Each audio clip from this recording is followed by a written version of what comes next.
my darlings. How are you? I hope that you are doing amazing. It's DarlingDTarot bringing you another pick a card reading. So for today, we are getting right into this and we are asking the question, how do other people view you? So we'll be talking about first impressions, how people feel about you when they first meet you, what's the overall vibe that you kind of give off. We'll also then be talking about once people get to know you, how you actually are, and if it kind of held up against what their first thought or impression was. We'll also be talking about how your friends view you, how your coworkers view you, and in general, how just a random person on the street might perceive you as well. So right off the bat, we have 4 beautiful piles here, stack 1, stack 2, stack 3, and stack 4.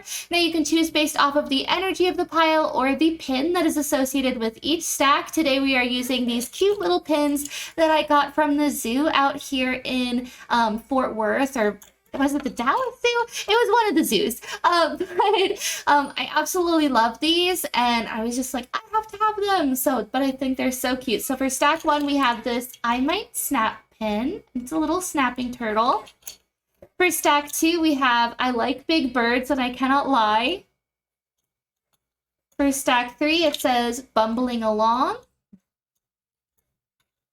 And stack 4 says My Pack Has My Back. So I'll give you guys a few seconds to choose. Of course, you can always pick more than one. You don't have to just pick one pile. You can pick all 4 if that's what you feel drawn towards. Of course, let's all take a moment to clear our minds before we pick. Just kind of focus in on the question, how do people view you? And then go forward. And I will see you at your pick when you get there. So bye for now.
Hello to everyone who chose stack 1. Let's get right into your reading and see how do people view you and what is their first impression of you upon meeting you. So right off the bat, I love the fact that you chose the I Might Snap pin. I definitely feel like you guys are very blunt, very straightforward. You aren't someone who is going to sugarcoat things to save people's feelings or to spare them from the truth, right? I feel like you're someone who is very honest, even brutally honest at times.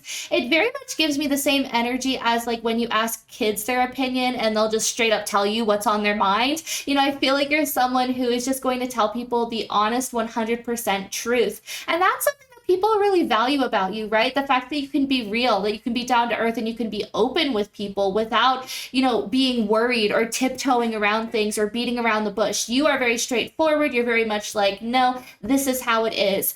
Also, I feel like people see you as someone who knows exactly what it is that you want. You're not going to settle for less. You're very self-reliant. You're someone who is very resilient as well. But I also feel like you're somebody who's very tough. You can defend yourself. You can take care of yourself just fine. You're bold. You're fierce. You are a leader, right? I wouldn't be surprised if some of you guys are in management, upper management. Maybe some of you guys maybe even work in HR. There's just this energy, though, of being able to take care of business and then being able to take care of yourself. You know, maybe you're someone who goes off on your day job and then you come home to your own place, or maybe you come back to your dorm room if you're in university, you know, but it's almost like you don't need other people's help. You don't need other people's opinions. You don't need other people's validation. You are are very fine just being by yourself and being yourself, right? Now, another thing too, I feel like people might think that you put up this wall or this barrier, or you try to kind of block people out. It's not to say that you deem your time better than other people's, or that you don't want to talk to people, because I feel like that couldn't be farther from the truth, right? But there's very much this energy of not only valuing your time and knowing where to put it, but really weeding out who it is that you're going to spend time with. I feel like you're very picky with your time and who you spend it on. I feel like that's because you have boundaries, and again, I feel like you kind of have, I keep hearing I have standards, which is hilarious. I feel like even in the dating pool, maybe you're at this point in your life where you like, if we don't hit it off immediately, like, we're done. That's it. I'm moving on.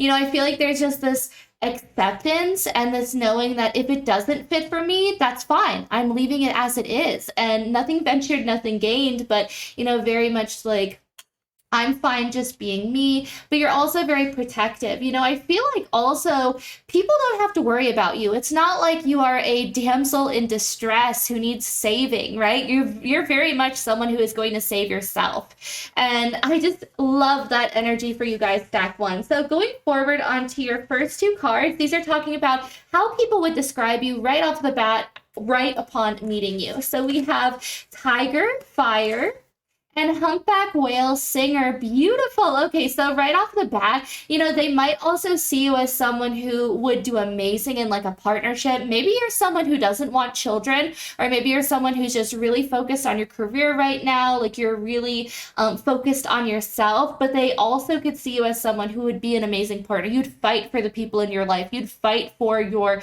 relationship or the person that you're with. People also see you as someone who's very loyal, considering the fact that you're so honest, you're 100%, you're blunt, you're straightforward. People don't see you as someone who would lie or who would cheat or who would deceive others. You are someone who likes to remain on the good side of karma. And that's something else that people would probably say here, is that you don't have hidden motives. There's none of this underlying energy of, you want something, so you're going to do this, this, and that to get it. Maybe there are certain steps of how you're going to achieve your goals, but it's never on the backs of anyone else, and it's never really involving anyone else.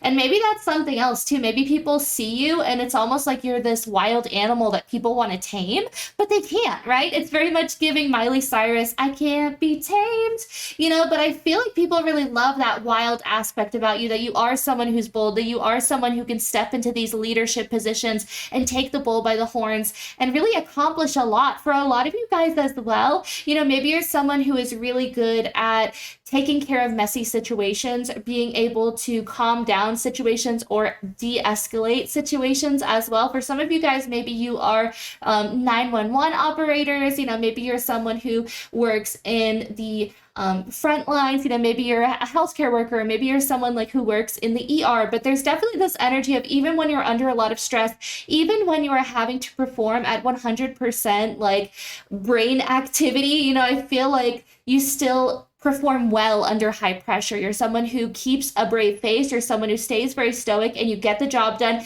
and you feel your emotions later on, but you don't feel it in the moment, if that makes sense. Now with Tiger, Fire, it says, I choose to be unstoppable. My passion is my power. I am bold. I am brave. Mighty forces come to my aid. Yes, exactly. I feel like, stack one, that you are someone who is very passionate, exceptionally so. There we go. Oh my goodness. But I definitely feel like you guys are also very fun-loving. Once you get to know you, I feel like you're someone who, is just a firecracker. You're someone who is so much fun, so vivacious, so funny as well. But I feel like maybe people are interested to even see if you have that side. Maybe people are a little bit unsure that you even have like a caring side or anything like that, which sounds so silly because of course you do. But upon first meeting you, with your brave, stoic face and the fact that you're just trying to get work done, you're just trying to go about your daily life, you're just trying to do what you're called to do, maybe people don't always see that other side of you. So they almost wonder about it, or they imagine like, what would this person be like in this situation? What would they be like at home? What would they be like with their friends and family members, right? But everyone sees you as someone who is driven, someone who is very work oriented, very career oriented, someone who is out there getting that bag, right? I definitely feel like people see you as someone who's very successful and who is going to continue to climb the ladder of success and of achievements. A lot of people see you as someone who has come a long way as well, but also someone who has a very beautiful voice. Remember how I was saying earlier as well that you're someone who people view as very loyal? That's kind of the vibe that I get here with humpback whale. The fact that they travel in pods, I feel like people see you and they automatically know, like, this person is ride or die for their family. This person is ride or die for their friends. Like, there's nothing they wouldn't do for the people that they care about, and I probably shouldn't cross them, right? But again, I feel like people can also come to you for information about certain things, and you're going to be very honest about it. For some of you guys, maybe you worked in like serving or like some sort of a form of food industry. Oh my goodness, I keep like tripping over my words. Maybe for some of you guys as well, maybe people get a little bit intimidated in your presence. Maybe it makes them trip over their words. Maybe it makes them feel like a deer in headlights as well, because notice how this tiger is kind of crouched down and keeps staring forward. It's very much giving me this energy of feeling hunted, and maybe people around you kind of feel as if they are prey coming towards you, right? It's kind of giving this dragoness or dragon type of energy where you're someone who, you'll listen to what people have to say, but you're also like, make sure that you choose your words kind of wisely, sort of an energy here, right? But again, very much protecting yourself, protecting your energies, and really holding strong to your boundaries. But I really do feel like, people know that they can rely on you. But if you did work in like a food service industry sort of job, or maybe you worked as a server, I definitely feel like you would tell people like, yeah, I didn't like the mac and cheese here. Like, it's gross, don't order it, but you would then steer them towards, but I really, really like the mashed potatoes here. Like, the mashed potatoes were so bussin', 10 out of 10, chef's kiss, would recommend. And I feel like people really love that aspect about you as well. But with Humpback Whale Singer, it says, sing healing songs for the world. Your inner navigation always guides you. Nothing can stop you and keep you away from your goal. Yes, absolutely, Spirit. Align with your purpose and the power in your soul. Beautiful. So again, I really do feel like you're someone who is very connected with yourself as well. I wouldn't be surprised if we see a lot of the number 3 in this stack being aligned with the mind, the body, and the spirit. I just feel like you're someone who has a really good head on your shoulders. You're very balanced. You're very in equilibrium. You're very much between that divine masculine and divine feminine energy, but you're also someone who trusts in the universe. You just keep going, right? It's very much this energy of just continuously swimming, continuously progressing forward, and people see you as a go-getter, right? I feel like when people meet you, they're almost kind of like, this person's either going to be really successful and end up like a celebrity one day, or this person is going to achieve some really great things in life. I don't know, people just expect a lot out of you going forward. So what other descriptor cards do we have that people might notice when they first meet you? So we have Zebra, let go of your fear and know that you are safe and protected at all times. Yes, again, remember how I was saying that people feel, like maybe you're hunting. Maybe they also feel like you are a protector. Remember how I was saying too that you would do anything for your friends and family members. You would protect them with your life. I very much feel like that's the same energy here. Maybe you make people around you feel very safe because of this overwhelming, strong energy that you hold in yourself as well. But with Polar Bear, it says, stand up for yourself and speak your truth respectfully and compassionately with no attachment to outcome. Very much telling people, hey, I didn't really like this, but this is a great thing to go towards. Or, hey, yeah, I didn't really like that website, but here's another website with pretty much the same thing that they're being sold. I just feel like you're someone who's very honest. You're very open, and, you want to be able to help other people. So why would you sugarcoat things? Why would you change things up? Why would you bend the truth at all, right? That's why you're very much 100% honest here, right? There's no tiptoeing around it. It is what it is, right? And maybe that's something that you also say to people, like, I'm sorry, like, it is what it is. you just kind of have to notice it. You just have to open your eyes to it, right? For some of you guys, maybe with your friends and family members as well, maybe you're kind of the person that says, come on now, like, isn't the situation a little bit strange? Like, you're the person who's kind of the voice of reason, right? It's very much giving the fish in Cat in the Hat, who's always kind of like, I don't think this is a good idea, right? But I really do feel like you're someone who also has a really awesome intuition. You're someone who always listens to their gut feeling as well. So I feel like that saved you from a lot of bad situations and has also saved your friends when you've spoken up for them.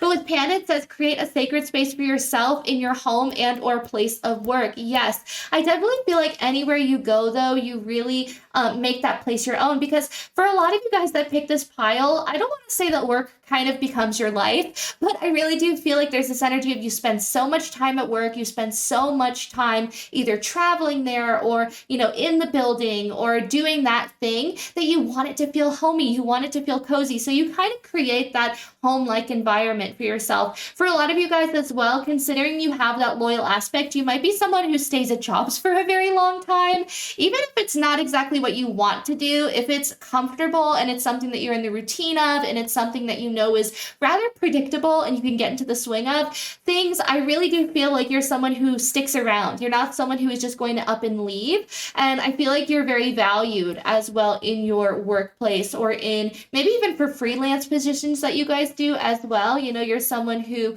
while you're doing your job, you're someone who creates a very loving and peaceful atmosphere while still maintaining those boundaries, right? And still maintaining that professionalism. For a lot of you guys as well, remember I was saying that, maybe you really love to clean as well, or maybe you come off as someone who's very tidy, someone who's very organized, maybe you come off as someone who very meticulously like puts labels on things. I don't know, people just kind of see you as someone who maybe has a little bit of a problem with being in control as well. But I feel like that's also what they would chalk your success up to as well, right? Because people also see you as someone who has a lot of willpower and someone who, is able to maybe even say no to certain things in order to achieve a goal. Like if you're saving money, you aren't someone who is going to say, oh, okay, well, I'm really craving ice cream tonight, so I'm going to just dip into the money a little bit and get ice cream. No, like you are going to say to yourself, okay, well, no, I really need this to be saved up. I'm just going to skip the ice cream. I'll figure out what I can have at home out of the ingredients that I have, right? But I definitely feel like you stick to your goals, you stick to your ambitions and your dreams. And people really love that about you. They really love the fact that you kind of provide a stable energy to everywhere that you go as well. So going forward on, oh my gosh, polar bear again. Whoa. So for your next two cards, we have the number 3 polar bear and the number 31 bee. So the number 3, remember how I was saying earlier with the mind, the body, and the spirit, that's incredible. Again, you are someone who is very much in harmony with yourself. Some people who see you, I feel like they might see that you would be a good parent, or you'd be someone who is a great guardian as well, or maybe they see you as like a dog mom or a dog dad, like you're someone who has a lot of animals. But I feel like they see you as someone who is a very capable parent, or someone who is, very good at providing a good life, providing resources for your children. But with the number 3 polar bear, it says solitude, friendship, strength, and resilience. Yes. So again, people definitely recognize the fact that you are very strong. And do you know the old quote where when you're kind of like trying to analyze what bear you're looking at, and for polar bears, the quote is like, if you see white, say goodnight, because they're so vicious and they will not hesitate in tearing you down and eating you. And I feel like that's the same energy that we have here, Stack One. Even though you aren't the type of person to just like attack someone, I really do feel like you're the type of person that people don't want to mess with you. I feel like people really watch themselves around you, so to speak. Not to say that they walk on eggshells or that it's any toxic sort of energies, but I feel like you aren't the type of person to be played with. You aren't the type of person to be dragged into drama or into negative energies. People know better than to do that with you, right? And I definitely feel like that's the energy that you bring to the table, but you're also very connected to the emotions of others. People might notice as well that you're someone who's very empathetic, but again, I feel like that's something that's way way underneath, under the surface, right? But with solitude, I feel like, again, people see you as someone who really love your alone time. Maybe you're someone who doesn't have a partner. Even if you do, maybe just come off with that energy that you're better off alone. You're better off doing things by yourself. People really love that strength and resilience from you. Now, with the number 31B, the number 31 talks about the number 4. Again, 4 is talking about stability, being in balance with the universe, with yourself, with your psychic gifts. It's also talking about stability in regards to the home setting. Again, maybe some of you guys are also homebodies as well. Maybe you do your job, you spend the majority of your time at work, and then you go home for the rest of the time and you kind of seclude in there, right? And it's very much giving like when polar bears have to, like if they go into hibernation, or bears in general, when they go into hibernation, there's this energy of them having taken care of everything already throughout the year. And now is just the time where they just kind of lay low. Occasionally they come out, they get some snacks, and then they go back in and they snooze, right? And I definitely feel like that's your energy, is that you go to work, you get the job done, and then some. Some of you guys might also be people who are like overachievers in others' eyes. Like maybe that's how your coworkers would also describe you, because you are someone who goes above and beyond. You always give 110% of yourself to everything that it is that you do, which again, people are really amazed by. You're someone who is also very responsible. I feel like your job can always count on you being there because you're dependable. And that's also something that your friends would say about you as well. Like if they were dying, you'd be the first person that they would call because you always pick up, you always answer, you're always there for the people that you love. It might just be like one ring and then you immediately pick up and you're like, hello? I just feel like there's this energy of you always being there for the people that you care about. And people can pick up on that very, very quickly as well. And it's because you love very, very deeply and you love very hard, but again, I feel like you're very selective about who you allow into your pod or your inner circle, so to speak. But with creativity, purpose, harvest, and devotion, I really do feel like you're someone who is going towards your greater harvest, or is going towards all of these beautiful blessings coming into your life. And people, again, see you as someone who is very successful, whether that be through your career or through your creative aspects, or, maybe even things that you can provide. So for some of you guys, maybe you're dreaming to become a singer. Maybe you are wanting to become an artist or an illustrator or an author. I feel like people see you as someone who could very easily do those things, right? People see you as someone who has the Midas touch, who would be good in any kind of career field that they go into, so to speak. Now, going forward, we have 2 more cards. We have the number 8, Bobcat Spirit, Life is a Mystery, and number 48, Porcupine Spirit, Time for Beginner Mind. Beautiful. So with the number 8, talks about kind of fast forward movement as well. It talks about someone who, again, is very dedicated and determined, someone who is very excited about achieving their goals and accomplishing something larger than themselves as well. Very much horse-like energy as well. For some of you guys, maybe there are Sagittariuses in this pile. You're someone who really values your freedom. For some of you guys, maybe you are Virgos or Capricorns, maybe even a Scorpio or a Pisces in this pile as well. But with Bobcat Spirit, Life is a Mystery, I feel like that's how you approach every single day. You're just kind of like, I don't know. I just live here. I'm just on Earth experiencing things. I don't know what's going on, right? But I feel like people really love that as well. There's this understanding that anything can happen, and you're open to that as well. You're just kind of like, that's fine. I'll just go wherever the wind takes me, as long as I'm still achieving what I need to achieve in this lifetime, right? Now, again, bobcats as well, they can protect themselves. So again, I really do feel like you have all of these very fierce creatures, even bees, even though they are sweethearts and they are so cute and they have fuzzy little feet, they are equipped with a stinger, and I definitely feel like you're someone who would fight for what you believe in. You might be someone as well who has participated in, maybe what is it called when people like go and protest? There we go. Thank you, Spirit. I feel like you're someone who maybe goes to protest. Maybe you're someone who signs a lot of petitions, or maybe you're someone who gets involved in like political things as well. There's just this energy of really speaking up and getting your opinion out there, putting your thoughts out there, but also protecting yourself. Porcupine spirit, literally porcupines are covered in these quills. Remember how I was saying earlier that people kind of feel as if you're pushing them away or you're protecting yourself, you're putting up some form of shield so people can't get to you? That's what porcupines do with their quills, right? So there's very much this energy of feeling distanced from other people. And maybe some people in this pile that are single are kind of like, why am I still single? And I feel like people upon first meeting you are just a little bit intimidated or a little bit nervous or a little bit scared. Again, it's very much that energy of feeling like a deer caught in the headlights and just staring like, what do I say? What do I do? Like, is this person judging me? Is this person, thinking that I'm a weirdo? Like, I feel like you really make people a little nervous, right? But it's also because you are so sure of yourself. You have that confidence. You know who you are, and maybe you also expect that same maturity from other people that you meet as well. It's kind of like, I know who I am, maybe meet me in the middle and know who you are as well, right? And it comes from a place of love. It comes from a place of admiration and appreciation of, the journey and how long it took to get to know yourself. But also, again, expecting that from other people too, saying like, if I did it, you can do it as well. Now, with the number 48, this would be the number 12, which would be the number 3. Again, interesting. So I really do feel like there's this energy of being at harmony with yourself. Again, maybe for some of you guys, not even needing to be in a relationship. You are just happy existing.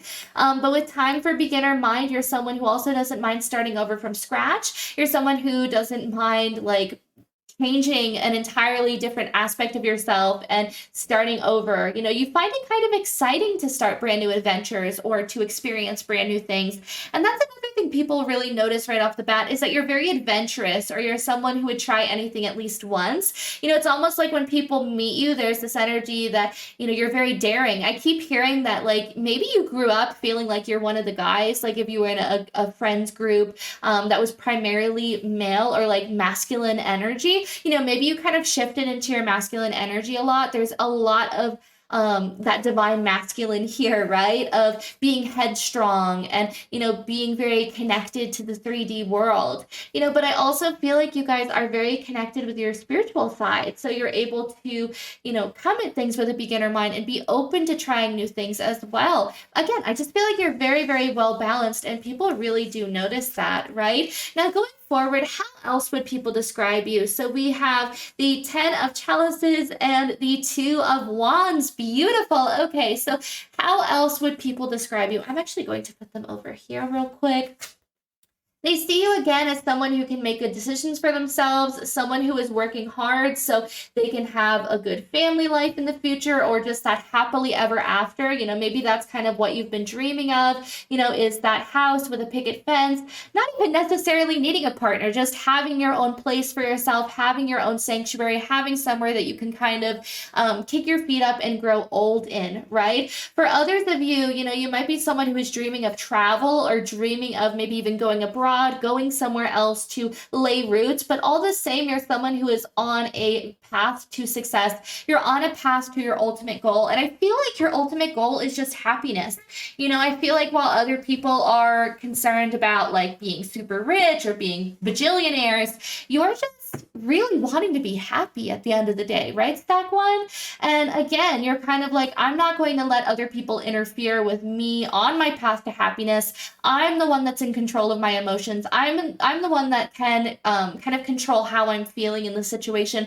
I'm not going to let people take me off my path. So again, there's not this energy of needing to stray for other people or, wanting to sacrifice your goals and your wants and your needs for other people. Again, I feel like maybe for some of you that are watching this that already have children, you're very, very focused on your children, and there's nothing that's going to kind of take you from that. Even if people try to come in and try to persuade you to look somewhere else, I feel like there's this energy of, where it is that you want to be, where you're going, and what it is that you need to do as well. But at the end of the day, you're just looking to find happiness. I keep hearing the pursuit of happiness, right? And that's kind of the energy here. Maybe also some people who meet you, maybe they see you as someone who, while you're very serious, maybe they get this energy of being like a little bit melancholy or a little bit with you being defensive, maybe not being interested or being open to talking to other people and getting to know other people, right? But I think it's because you have this firm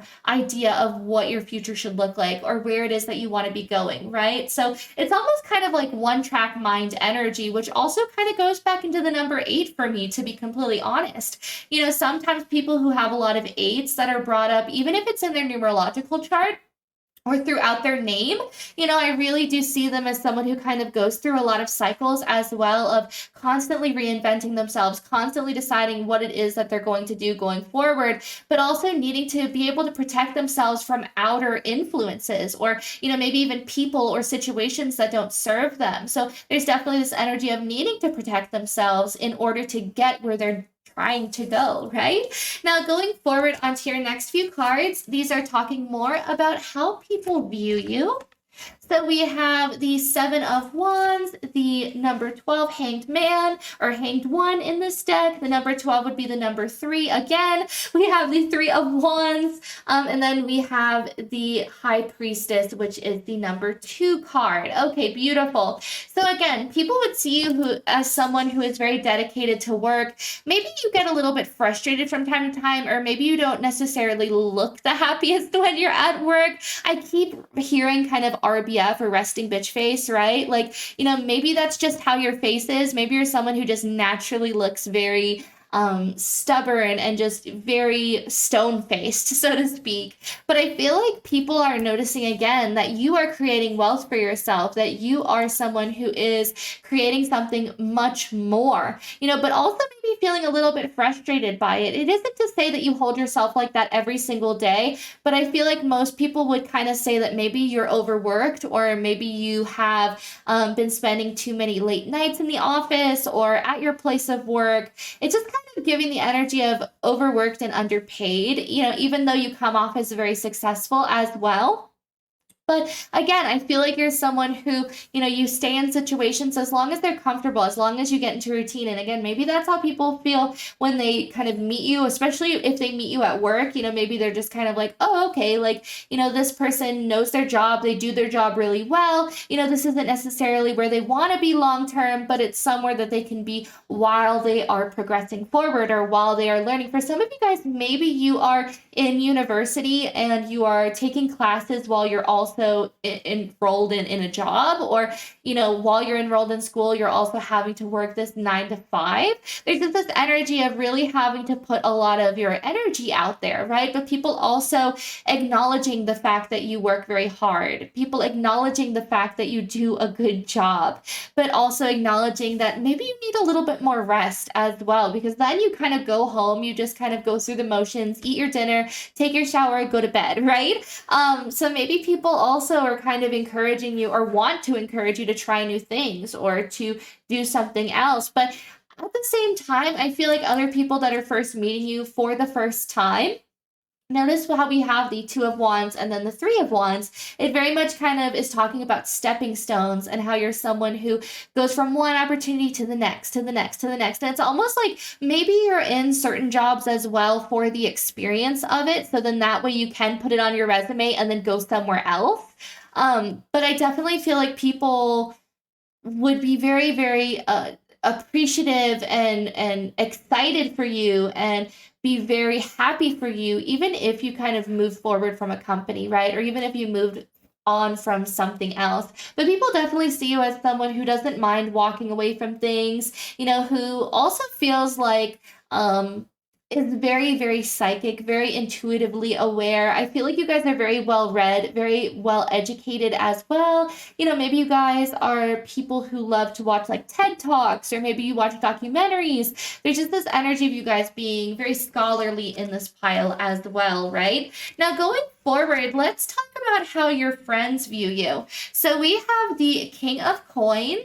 We have the 3 of Wands in the reverse this time. We have the 9 of Coins in the upright, and we have the Three of Swords. Beautiful. So with the King of Coins and the Three of Wands in the reverse, again, your friends see you as someone who is very solid, very stable, very grounded, someone who is always there for them, someone who, they can always rely on. You're incredibly reliable, but you're also someone who is well established, someone who doesn't need help, someone who is taking care of themselves just fine. I feel like they also see you as someone who's very talented, but you've also achieved a lot by yourself. Again, I feel like you're someone who has lifted yourself up from really hard situations, or from a hard past, or from a hard family unit, whatever that might be. I feel like you've picked yourself up off the ground, you've dusted yourself off, and then you kept going. For some of you guys that have children, maybe you left a relationship that was abusive, you took the children and you decided, no, like, we're doing this entirely different now. Like, we're getting away from the abuse. For some of you guys, maybe you were in a situation with a narcissist, whether this be a family member or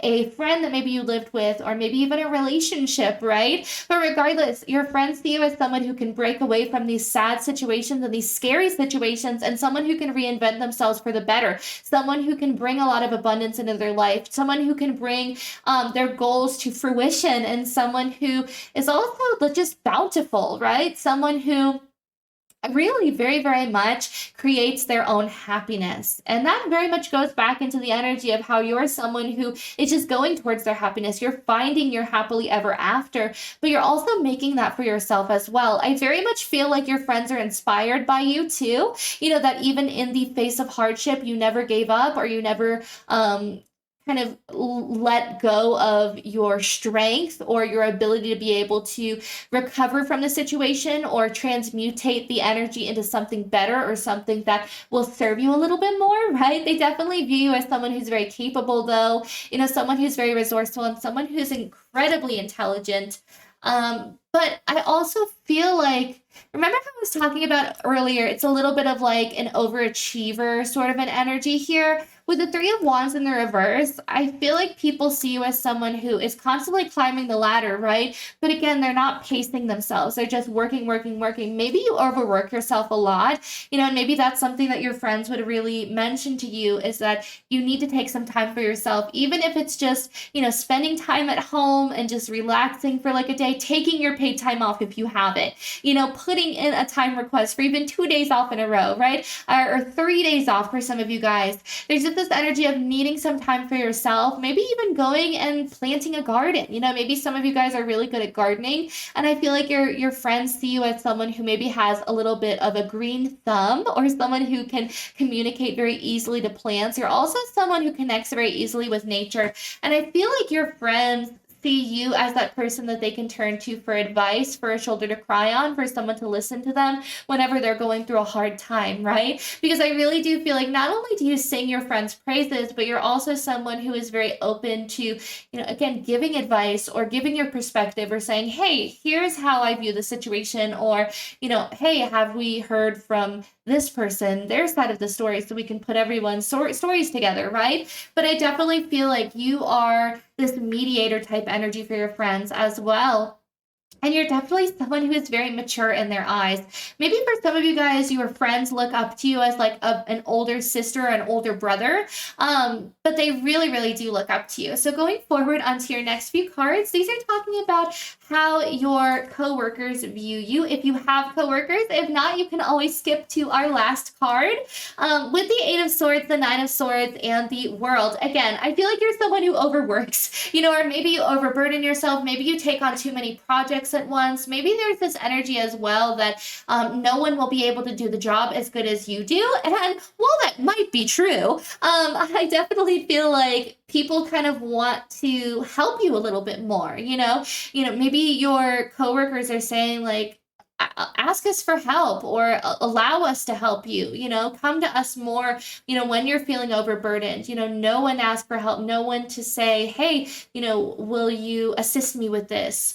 I feel like people are really dying to help you, right? People are wanting to take care of you. People are wanting to assist you, especially when they see you going through things. Maybe for some of you guys, you just recently moved, or maybe you had to, maybe you moved to an entirely new city, but there's this energy of changing up your life, or going to a new situation that would bring a lot of stress, or that would bring a lot of anxiety.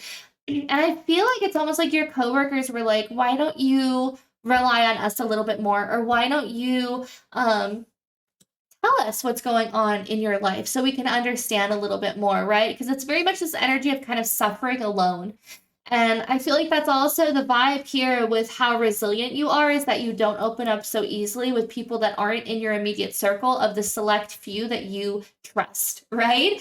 But again, I feel like not only your coworkers, not only your friends, but just everyone that views you, sees you as someone who is very, very smart, very capable, but someone who needs to release some of the burden, right? Maybe for some of you guys, you work in a very hustle and bustle kind of career as well. So you're constantly running around like a chicken with its head cut off. And maybe people that come in, maybe clients, or, maybe even people who, maybe if you work in animal welfare, maybe they are potential animal adopters or what have you. But, whatever, however that resonates, maybe these customers are coming in and they're seeing you run around, and it's almost like they're looking around at your coworkers and no one else is doing anything. And they're just kind of like, but again, I feel like it's also this energy of you taking on a lot because you feel like, for some of you guys, maybe you feel like my coworkers are incompetent.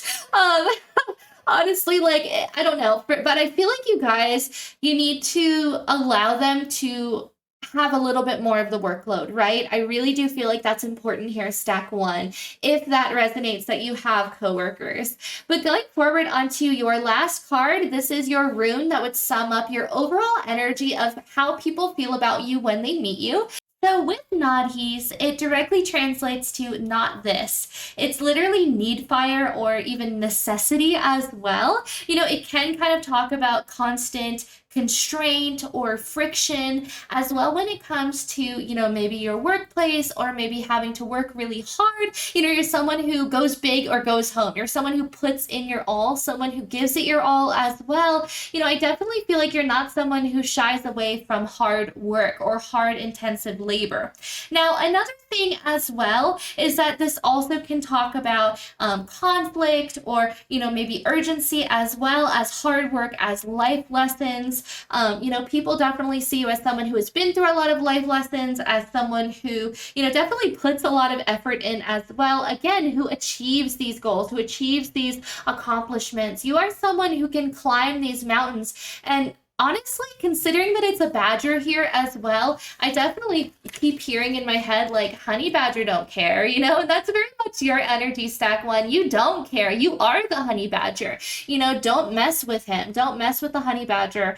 And I feel like also, with this, the whole feeling of Nadhis as well is short-term pain for long-term gain, right?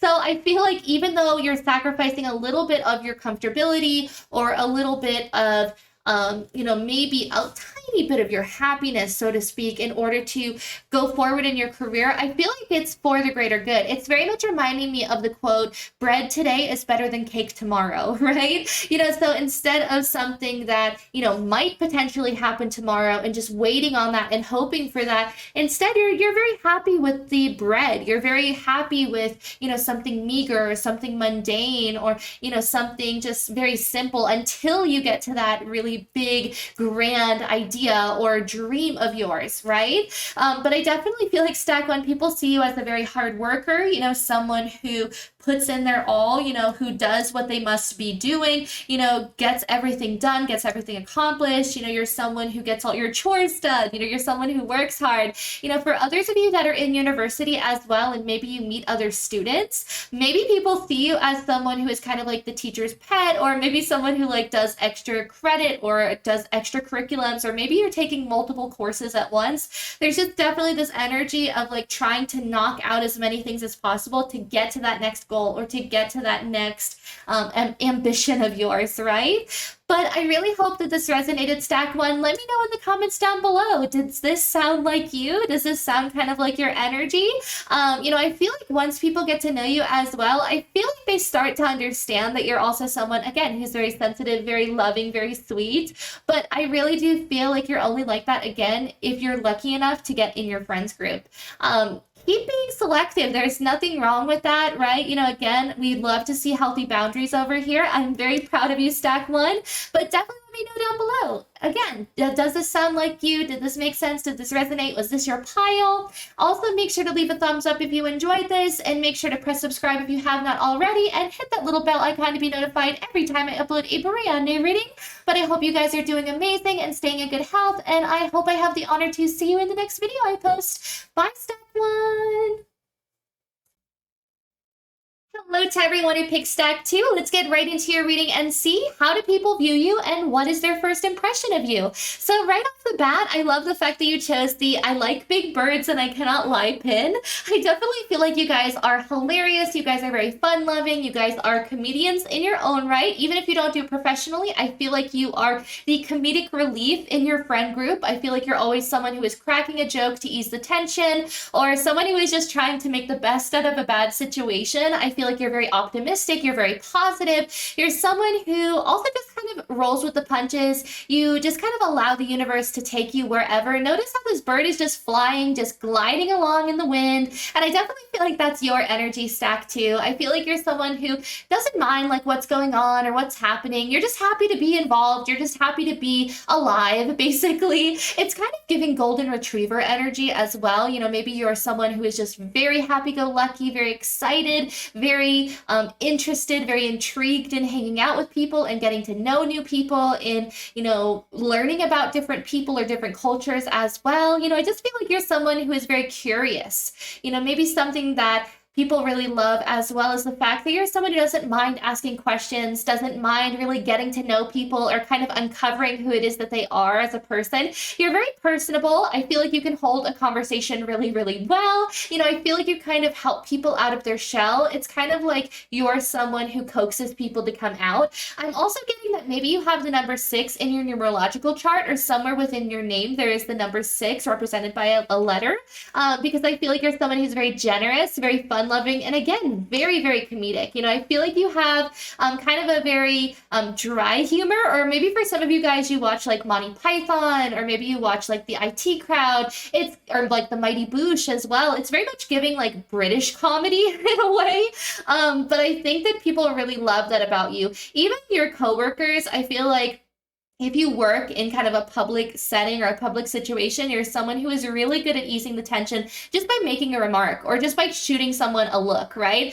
I also feel like those in Stack 2, your face is very expressive. So I feel like before you can even change your facial expression, you're already making a face, right? So maybe someone walks through the door and, you know, you're just kind of shocked that they entered. I feel like it would show on your face. Or if someone says a remark to you and it absolutely disgusts you, it's going to show on your face, and people are going to think that is hilarious, right? But I definitely feel like there's a sense of no impulse control in this pile as well, which isn't necessarily a bad thing. You know, I feel like you're someone who is very excited to go to do anything, basically, right? To jump from one situation to the next. There's also this energy of FOMO, or fear of missing out, not wanting to miss out on a single thing. And maybe that's also why people kind of equate you to a golden retriever type of energy here as well. Not only are you very loyal, very sweet, very loving, but you're also up for anything. You're up for an adventure, right? I keep hearing, because I'm down for the ride. And I definitely feel like that's you guys' energy, that you are down for the ride. You're down for pretty much anything. You know, you're just happy to be alive. You're just happy to be in the world. So going forward onto your first 2 cards, these are talking about more descriptors of how people view you.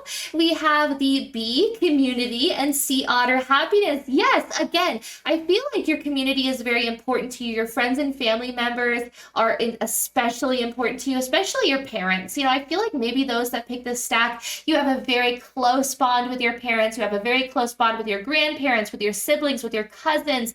Family is everything to this pile, right? You know, I feel like you would give your last dollar to your family members. You wouldn't ever have any expectation of, when am I going to get paid back? It's not even a thought for you, right? You just want to help out the people that you love. I feel like that's also been like a dream of yours, is maybe you want to buy your parents a house, or maybe you want to buy someone in your family something like a car, or, you know, just be able to help them pay the rent a little bit better. There's very much this energy of wanting to take care of others, wanting to be their protector, wanting to be their guardian, looking after those who don't have a voice as well. For some of you guys, maybe you work with children who have special needs as well, and you protect them, you love them, you watch them, you nurture them, you teach them, you help them grow as well. And again, I feel like you have a community because of that, because you are someone who is also speaking out for those who don't have a voice, such as maybe you donate to shelters, maybe you're someone who goes and maybe you volunteer at local shelters as well, maybe you volunteer at a soup kitchen, or, I just feel like there's this energy of donating not only your resources, but also your time, your knowledge, your energy, your happiness, right? You really bring people together in such a beautiful and profound way, Stack 2. And I feel like people who first meet you, they definitely pick up on that energy. Another thing too is notice how we have puffins here. It's a very fun loving energy. Whenever I think of puffins, I think of people who, again, are very funny, very silly, very goofy, people who are constantly cracking jokes, but I also see them as people who are comfort people for others, right? Puffins in this situation are, very much fun loving and connecting with our inner child, connecting with those around you through your inner child as well. But I definitely feel like you're someone who has the gift of gab. You could talk to any single person in the world and you would find a way to connect with them, right? And especially if language wasn't a barrier, if you knew every language in the world, you would talk to everyone, right? There's very much this energy as well that maybe you could be walking down the street and you could stop someone and be like, oh yeah, I read that in the news the other day, or, oh yeah, I really like your shoes. Where did you get them? There's just this energy of you connecting with people because of that. Maybe you're also the type of person who, if you saw like a child crying or like an elderly person trying to cross the street, you would either stop and help them or stop and help them cross the street. Like there's this energy of just reaching out and really being an active part of your community, really looking after the people around you, right? I keep hearing it takes a village to raise a child as well. So maybe that's also kind of your belief, is that we all have to stick together. We are all, each other's family in a sense, even if we're not related. I feel like you're also someone who believes like we all come from the same source. We are all basically one. We just have to remember that, right? And that's another reason why you're so good at uniting everyone. You're very much a mediator. You're very much someone who is very loyal, very fair, very understanding, very just. I feel like you're someone who's very good at listening to everyone in a situation and bringing people back together, especially if there was like a quarrel or, some form of argument in your friend group or maybe even in your family. You're the person who's going to be the middleman. You're the person who's kind of stepping in and is making sure everything's taken care of. And people really notice that about you right off the bat. Your sense of duty, your sense of responsibility as well, especially when it comes to other people. But with sea otter happiness, it says, be the master of playful living. Yes, release expectations and enjoy every day. I also feel like that kind of goes into dancing like no one's watching, laughing very loud, showing yourself off, not being scared to be goofy, not being scared to, make a spectacle of yourself, so to speak. It's kind of reminding me of Miley Cyrus, like when she used to do interviews and everything, she didn't really care. She was just sort of like, here I am, I'm me, I'm having a good time, I'm partying, I'm having fun. That's very much your energy, right? Now we also have let worry go and instead choose love, surrender to the waves, and your good destiny of love is sure. Beautiful. Again, I feel like when people meet you, they also kind of feel like it's inevitable for you to find a partner. Maybe people see it as it would be very easy for you to find someone to go out with as well, because you're so caring, you're so open, you're so warm and so genuine, right? I feel like you're very authentic, you're very unique, and you're very truthful to yourself. You're not someone who is going to put on some big facade or some big front and pretend to be something that you're not. You're very, very honest. And again, that's something that people really love about you when they first meet you. With Bee Community, you are a powerful creator. Your work blesses everything you touch. Yes, definitely. Be open to receiving sweetness, and you are the queen of abundance. Yes, I definitely feel like you guys are very abundant. Maybe you guys work with the law of attraction as well. Maybe you work with affirmations, you work with subliminal messaging, or maybe even binaural beats. But I feel like you really utilize all of your spiritual tools to be able to to have the good or the playing hand, like the winning hand, so to speak, right? I feel like you're someone who stays a step ahead of the game because you are someone who looks after your spiritual and mental well-being and health.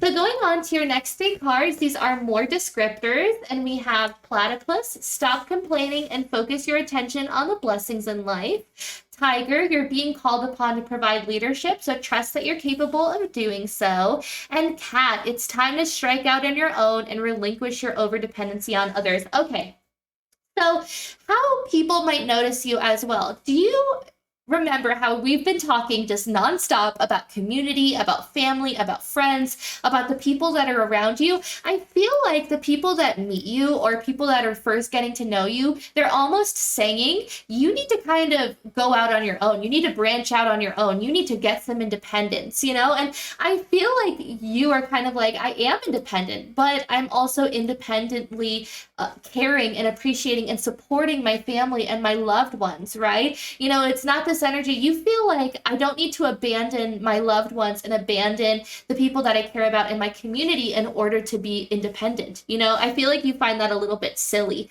but I feel like maybe that's how people feel about you or how they see you when they first get to know you is, maybe you are a little bit older, but you still live with your parents. Maybe you have a house and you invited them to live with you. Regardless of whatever the situation is, maybe some of you guys as well have an apartment with your sibling. And I feel like maybe people look at you and they're like, wow, well, why don't you go off and do your own thing? But I very much feel like you're like, I don't want to, like I very easily could. I could take care of myself. I could support myself, but I'm not going to. I'm going to stay truthful to, what I have kind of invested myself into my commitments, into my promises as well. I very much feel like you're a person of your word. And whenever you say you're going to do something, you're going to do it, right? And that also kind of goes back into that leadership type energy, and that you're not someone who is going to just say they're going to do something, right? It's very much either you're doing it or you're not doing it, and you're going to get it done. You are a person who takes your words very, very seriously. You're not someone who would promise lightly, right? Now, also with Tiger, it says you're being called upon to provide leadership, so trust that you're capable of doing so. For some of you guys, maybe people see you as someone who, you're very happy not being in the lead or not being a leader, right? You're very happy just kind of following along, and that isn't always a bad thing, right? It's also a form of being able to learn. When we drop our guards and we allow other people to take the lead, or we allow other people to be the leaders around us, I feel like there is nothing wrong in just being a follower for a little bit, in learning and, hearing what someone has to teach you. There's a lot that you can learn from other people. And I feel like that's also the energy that you have here, is that you are a learner. You are someone who learns graciously from other people without being caught in your ways or stuck up, or, without being like, no, this is how I feel about this thing, or it's this, or this way. You're someone who's very open. You're very fluid to the idea as well, because not only do we have sea otter here, but we also have platypus, and both of these animals can either be aquatic or they can be on land, right? And I feel like you're someone who doesn't mind, like, yeah, you can be independent, but you can also be someone who follows and who listens and who learns. I feel like you're someone who's also very attentive. You always give 100% of your attention to people when you're talking to them. You make them feel heard. I feel like you're someone who's really good at eye contact, but soft eye contact, right? But for some of you guys, maybe there's this energy of having had to practice that a little bit, right? Like maybe that didn't come easy for you, or it wasn't something that just innately you did. Maybe you really had to work on your people skills for a few years, right? But I feel like people have just always seen you as someone who's caring, as someone who's warm, and as someone who is open as well. I keep hearing as well that maybe you're like a light bringer, anywhere that you go, you light up the room, or you make things brighter or happier, right? You kind of illuminate a space. And I definitely feel like that's also how people would view you. So going forward, we also have the number 32, Golden Orb Spider, and number 6, Dugong. Beautiful. So I love that we have a 5 and then a 6, again, talking about stepping stones, taking things slowly, not being scared to be someone who just listens and learns, because that ultimately is how you step into a leadership position later on, is by watching and listening and learning and biding your time and waiting, right? Now, with the number 5 talking about changes and transformation as well, you are someone who has changed quite a bit over the years, but I feel like you have stayed loyal to those around you. You've stayed loyal to your friends, your family members, even the people in your community as well. You have never wavered away from them. You have never forsaken anyone either. There's just this energy of, even though you've been changing and you've been growing and evolving as a person, you've gone from the cat into the tiger, right? You're still the same reliable person that you always have been to everyone around you. For some of you guys, maybe people that you meet on the street as well, they just see you as someone that they could get a beer with, that they could hang out with, that they could be friends with.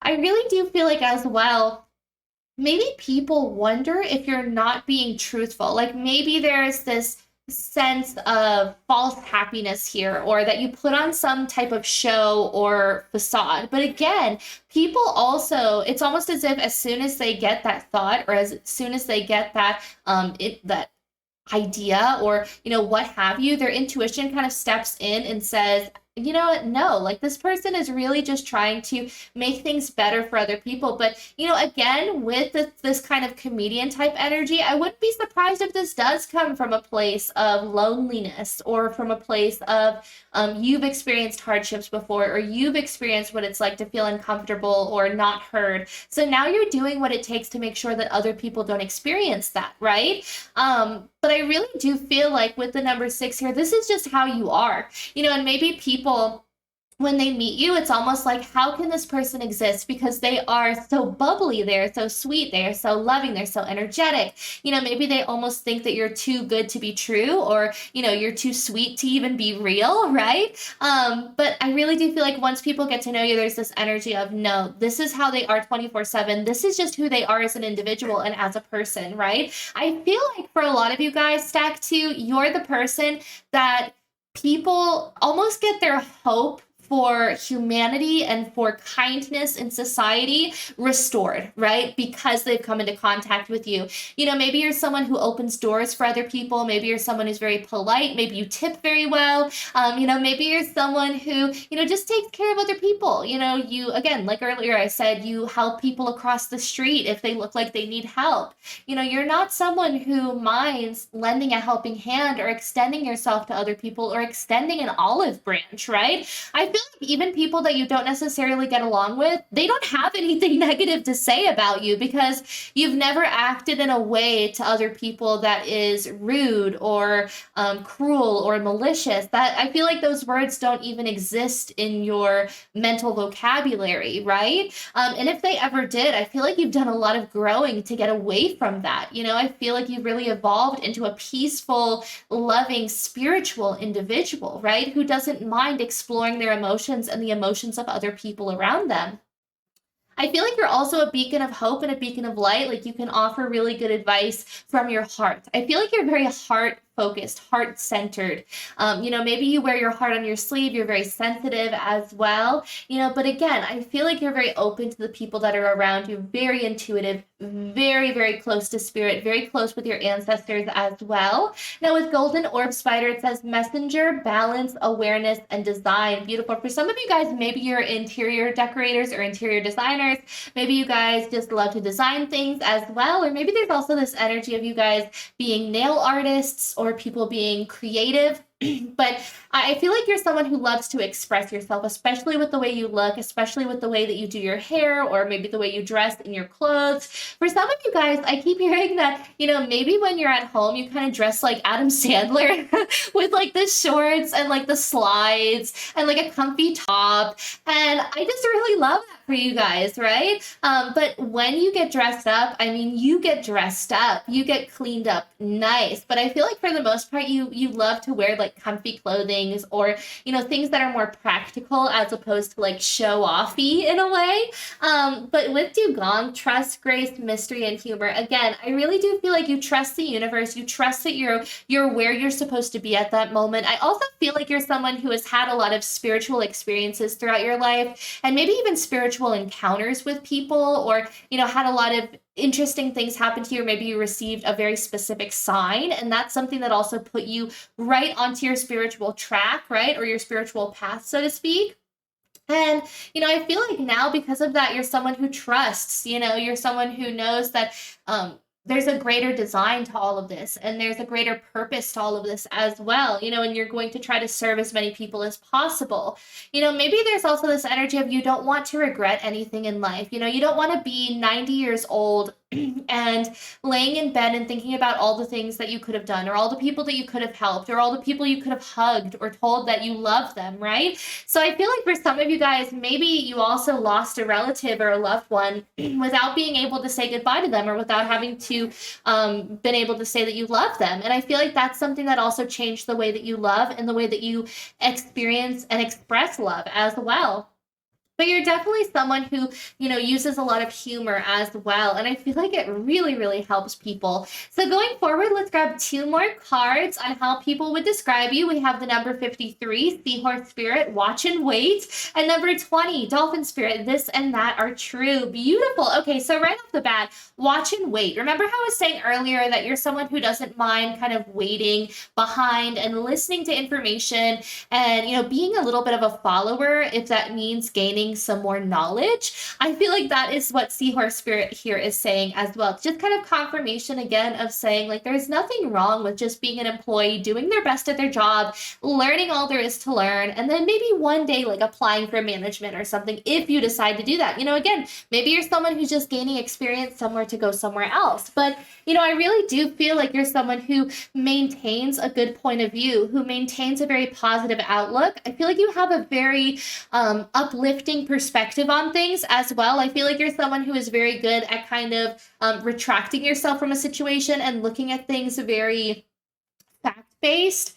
And kind of putting your feelings aside, but then honoring them as well at the same time. Like coming to the decision of, okay, well, this is what I have to do, or this is what I have to accomplish, and then feeling your emotions, right? And with This and That Are True, I feel like you're also someone who, I feel like you have your own way of doing things, or you have your own way of communicating or understanding the world as well. It's very much indigo child energy as well. So I wouldn't be surprised if growing up you guys always felt a little bit disconnected from others, not in a bad way, but in a, oh, I'm spiritually different, or I'm spiritually aware, or, I'm someone who maybe even sees spirit, right? And maybe you've been talking to your friends and you're like, little Timmy, do you see ghosts too? And Timmy's like, nah, man, like that's weird, bro. So maybe you're just kind of like, okay, well, I'm very different, but that difference is also very beautiful, right? I feel like that's what kind of sets you apart from other people, especially with the number 20 being the number 2. I feel like you really found peace with yourself and found peace with the fact that you are a spiritual being and you are someone who receives a lot of messages from the other side, right? I wouldn't be surprised as well if, remember we were talking about that past loved one previous? I wouldn't be surprised if this is someone who has come forward as a spirit guide. And I feel like you're very heavily protected. Again, we have a lot of like water type energies. I wouldn't be surprised if there is a water sign in here, Cancer, Scorpio, or Pisces potentially here. But I really do feel like you guys are outside of the box thinkers. You're very authentic, very unique, very truthful to yourself as well. I keep hearing from Mulan, true to your heart. You must be true to your heart. And I also feel like too, maybe you guys, with being kind of comedians and always laughing at things and always making like a joke of things, maybe you're always seen as like, or were seen as the class clown growing up, or maybe if you're in university, currently that's how you're being seen, but with dolphins, they're very playful and they're very intelligent as well, so I feel like you're someone who, is just very, very fun loving, very exciting to know. So going forward onto your next 3 cards, these are talking more about your overall vibe when people first meet you. So we have the moon, the page of cups, and the page of wands. Yeah, very beginner energy. It's almost as if you are still on your path. You're still growing. You're still evolving. You're still deciding who it is that you are as an individual as well. Still deciding where do you want to be or what is it that you want to do going forward as well. Pages also talk about a brand new journey, a brand new opportunity, a new idea coming to light. And I feel like with the page of cups here, with the fish in the cup, I feel like, again, you're someone who doesn't take things too seriously. You're just out here having a good time. You're not trying to, do something too serious or, be acting like things are life or death. You're just vibing. You're just kind of living life and, just kind of puttering along. And I really love that for you, especially since we have a bumblebee here. It's kind of giving that you're just hobbling and you're just kind of fluttering along. You're getting there when you need to get there, right? But again, you're very childlike and very innocent. And, for some of you guys, maybe you're also seen as a little bit naive or a little bit gullible. And I don't think that's a bad thing, but, I feel like people almost see you as a little bit ditzy when they first meet you, or, someone who isn't going to be taken seriously, so to speak. But it's interesting because I feel like it's kind of like, if anything, you just show your childlike aspects, right? But I feel like people underestimate you a lot, Stack 2. I feel like people don't give you enough credit, or people don't see you as a threat when, you very easily could be. You are someone who's incredibly smart. You're someone who's very talented. You're someone who is intelligent and kind. And, you certainly have the community behind you, but again, I feel like you're just sort of like, yeah, okay, people can see me like that. That's fine. Like, you're in this youthful energy. You're having fun. Maybe some of you guys are like Gen Z. I don't know why, but I very much get like kind of a Gen Z vibe from this pile. You're just vibing. But with the page of wands here as well, I feel like you're going towards your passions and your things that make you happy, things that light that fire from underneath you, but you're still deciding what that is.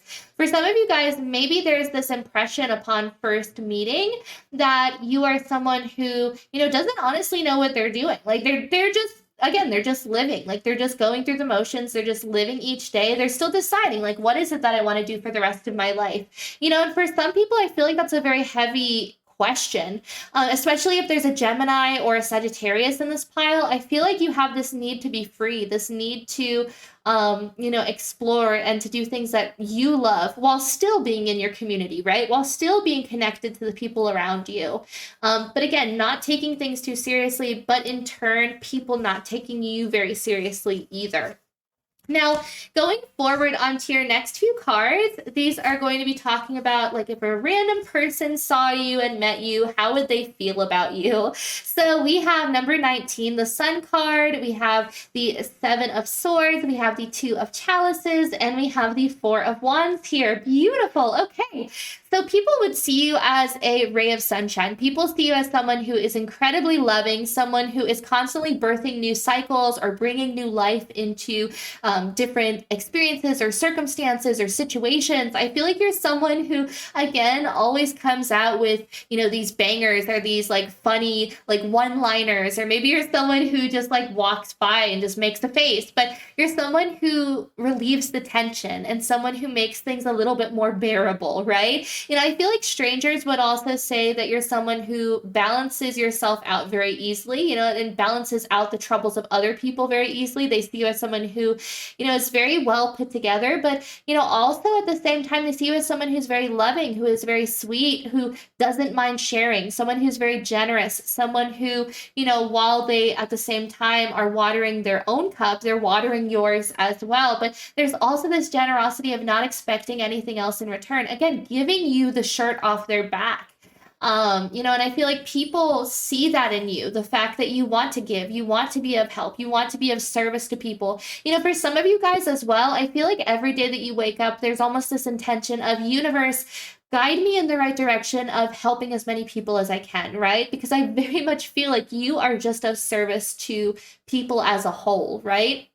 And you know what's funny too is I feel like you help people either through your talent, through the things that you do. For some of you guys, maybe you're crafters, maybe you love crocheting or knitting or, fiber spinning, or maybe some of you guys are painters, maybe you're authors, illustrators, musicians, maybe you play the guitar, whatever that is, maybe even like, how Jacques the Whipper online, who like literally he has a French accent and he whips his whip and he makes songs like at medieval Ren fairs. And I feel like that's the same energy here. Like he just got up one day and he just had this idea of like, I'm going to go to a Ren fair and I'm going to make people laugh, right? And I feel like that's the same energy that we have here with you, is that your purpose on this planet is to make people's existence happier, to bring happiness into their lives, and to make it a little bit easier, right? Especially with the Four of Wands here, I feel like you bring a lot of security, a lot of stability, and a lot of happiness to people's lives. You also bring a sense of encouragement and also a sense of they can connect with their higher self while still going about their earthly duties or still going about their day-to-day activities, right? Another thing that I really love here with the Four of Wands, I feel like people would see you again as the perfect partner, but also as someone that would be an amazing, amazing like marriage partner, life partner, someone who takes care of business, but also takes care of the household, takes care of the pets, takes care of the children, takes care of everything, right? They just see you as someone who's incredibly nurturing. Even, in the face of hardship, they still see you as someone who, might sacrifice their happiness to uplift another individual. There's just this very selfless energy here in Stack 2, and I absolutely love it. So going forward, let's go ahead and see how your friends view you. So we have the Two of Swords, the Nine of Wands in the reverse, the Knight of Wands in the reverse, the Hierophant in the upright, and the Page of Chalices in the reverse. Okay, yeah, so I feel like your friends that once they get to know you and once they become your friends, they know that you're someone that isn't supposed to be taken lightly, right? You aren't someone who is going to be overlooked or someone that is going to be overestimated. You are someone who's very driven. You are someone who's very passionate. You're someone who is an achiever, someone who goes above and beyond to accomplish the things that they want, to get their goals. For some of you guys as well, this is really random, but I feel like maybe you cosplay, maybe you love dressing up in different costumes as well. But I feel like you're very creative. But at the same time, your friends see you as someone who can be a little indecisive from time to time. Again, not knowing where it is that you want to go, not knowing what it is that you want to go towards. So I feel like that part was still accurate. Upon first impression of this person's still discovering who they are. This person is still discovering what it is that they want to do or what it is that they love. Your friends are very much confirming, like, yeah, that's pretty much the energy that we have here, right? But with the Nine of Wands and the Knight of Wands in the reverse, there's definitely this energy, though, of if something is really stressful or something's really burdening you, I feel like you're not going to go towards it. You're going to drop it. Again, I feel like you'll put up with certain things to a certain point. I feel like you have a breaking point. Of course, everyone does. But I feel like with yours, you're sort of like, okay, I'll give a job or a situation or a scenario a few chances, but there's this boiling point where at some point I feel like you just kind of break. I feel like it's almost like this snowballing effect where you're like, okay, I don't like this job. I don't like this. I don't like that. I don't like this. And then one day you're just like, okay, I either quit or I'm putting in my 2 weeks, right? But it's very abrupt, But again, I feel like maybe some of you guys also have a lot of fire in your chart. Maybe there's kind of duality. Maybe you're someone who has both fire and water placements in your chart. So you have this driven, very quick thinking, very quick acting energy, but also this emotional vibe behind you as well. So I feel like your friends would very much say that you're someone who potentially gets burned by your quick decisions or things that maybe you do out of a rushed energy or out of fear or out of anxiety, right? But they still see you as someone who is very spiritually evolved, and they still see you as someone who has all the tools and the knowledge to be able to accomplish whatever you want.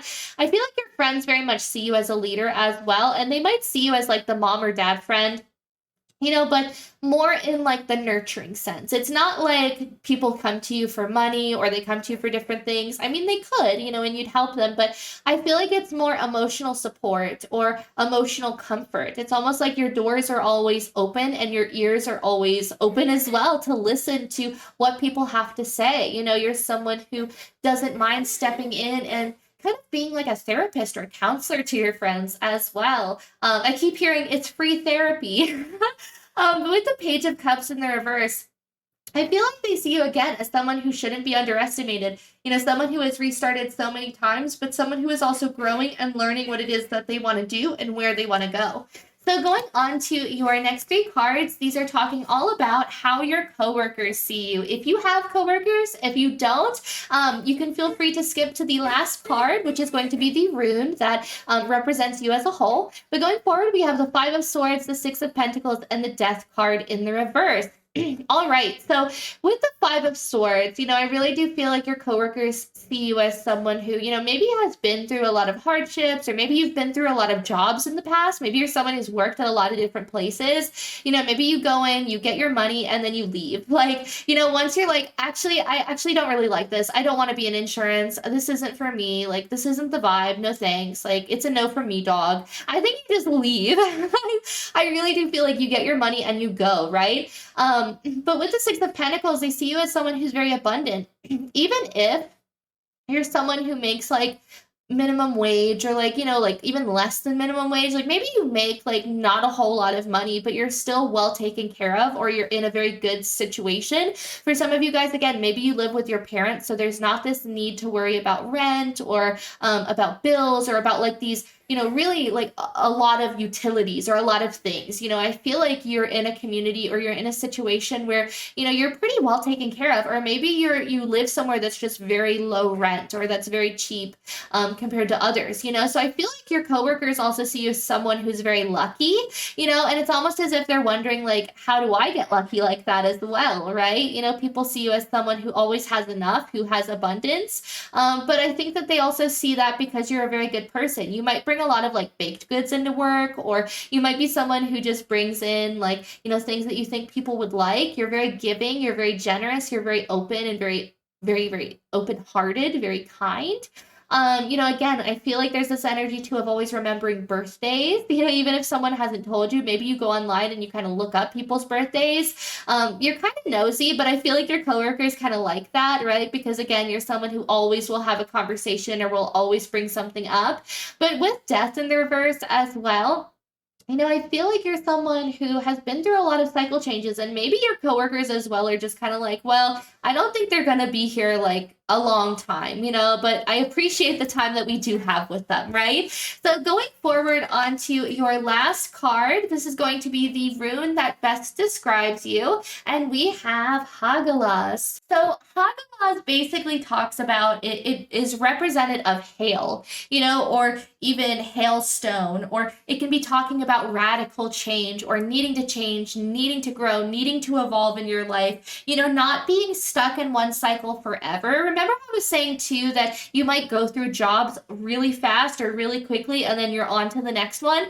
That's very much the energy that we have here, is that it's okay, well, we did this, let's go on to the next thing. Okay, well, we did this, let's go on to the next thing. Very much back to that golden retriever type energy. It's kind of giving I don't say short attention span, but it's very much reminding me of oh, there's a squirrel, and then turning around and be oh, there's a squirrel, just being pulled in all kinds of different directions. Maybe you're someone who's also a multitasker as well.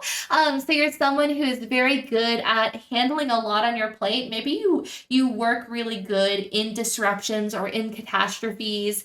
For some of you guys as well, this is really random, but I feel like you love really cold, really rainy weather. And maybe that's kind of the vibe that you give to people, is that you're someone who, yeah, you're really fun, you're very loud, you're very outgoing, and very much a people person. But at the same time, maybe you love to just kind of bundle up, read a good book on the couch, and, just kind of be by yourself for a little bit at the same time. But I feel like you're someone who has a lot of layers to yourself. I feel like you're someone who is a very deep individual, but people only ever see the surface level of you, right? Now, going forward, I also want to say that with Hagalaz, it can also talk about your personal past, or the things that you had to kind of grow from, or the things that you had to leave behind in order to keep going. Again, maybe you've experienced a lot of negative cycles ending, maybe a lot of traumas in regards to home, or in regards to workplace settings. Whatever that might be, I feel like you're someone who had to learn how to grow and how to evolve from it. But because you've also known those hardships, you've known what it's like to hurt, to feel sad, to feel less than. That's why you try actively to pick people up and to make them feel better, right? You know what it's like to hurt. You know what it's like to ache. Hagalaz can also talk about surprises or shelter, and very much I feel like you are a surprise to everyone that meets you. You are such a breath of fresh air and a drink of cold water to these people.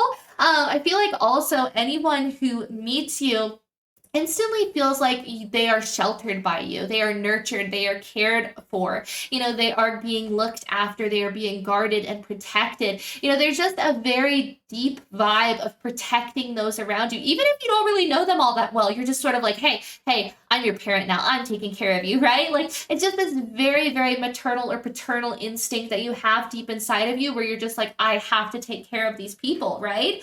Now, I also feel like with this card, it also talks about the inevitability of fate and that everything happens the way that it's supposed to. And I feel like that's also something that you impart to other people. Oh, wow, it's crazy how the way the world works. Or, maybe you're also someone who says, like, what a small world. But I feel like you're always bumping into, like, new people or, people who are going to better your path and you better theirs as well.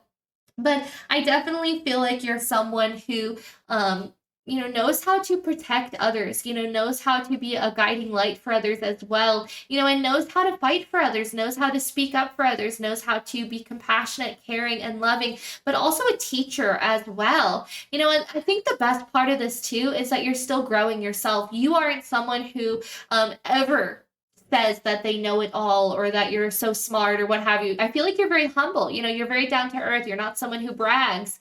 And maybe that's also something that surprises people when they get to know you is that, you are actually someone who is very smart with the Hierophant here. You are someone who is very well read, someone who's very well educated. You are someone who, is very not only intellectually advanced, but also spiritually advanced as well. You get a lot of messages and a lot of downloads from the universe. And I feel like once people get to know you and you start kind of sharing and expressing and opening up all these things, it kind of blows people's minds, right? But I hope that you enjoyed this stack too. Definitely let me know in the comments if this resonated. Did this sound like you? Did this sound pretty accurate to how your friends would describe you as well? Definitely let me know. I love reading you guys' comments. It makes my day so much better. But I hope you are doing amazing. Make sure to press the thumbs up if you enjoyed this reading and also to hit subscribe and hit that little bell icon to be notified every time I upload a brand new reading. But I hope you guys are doing amazing and staying in good health. And I hope I have the honor to see you in the next reading I do. Bye, you guys.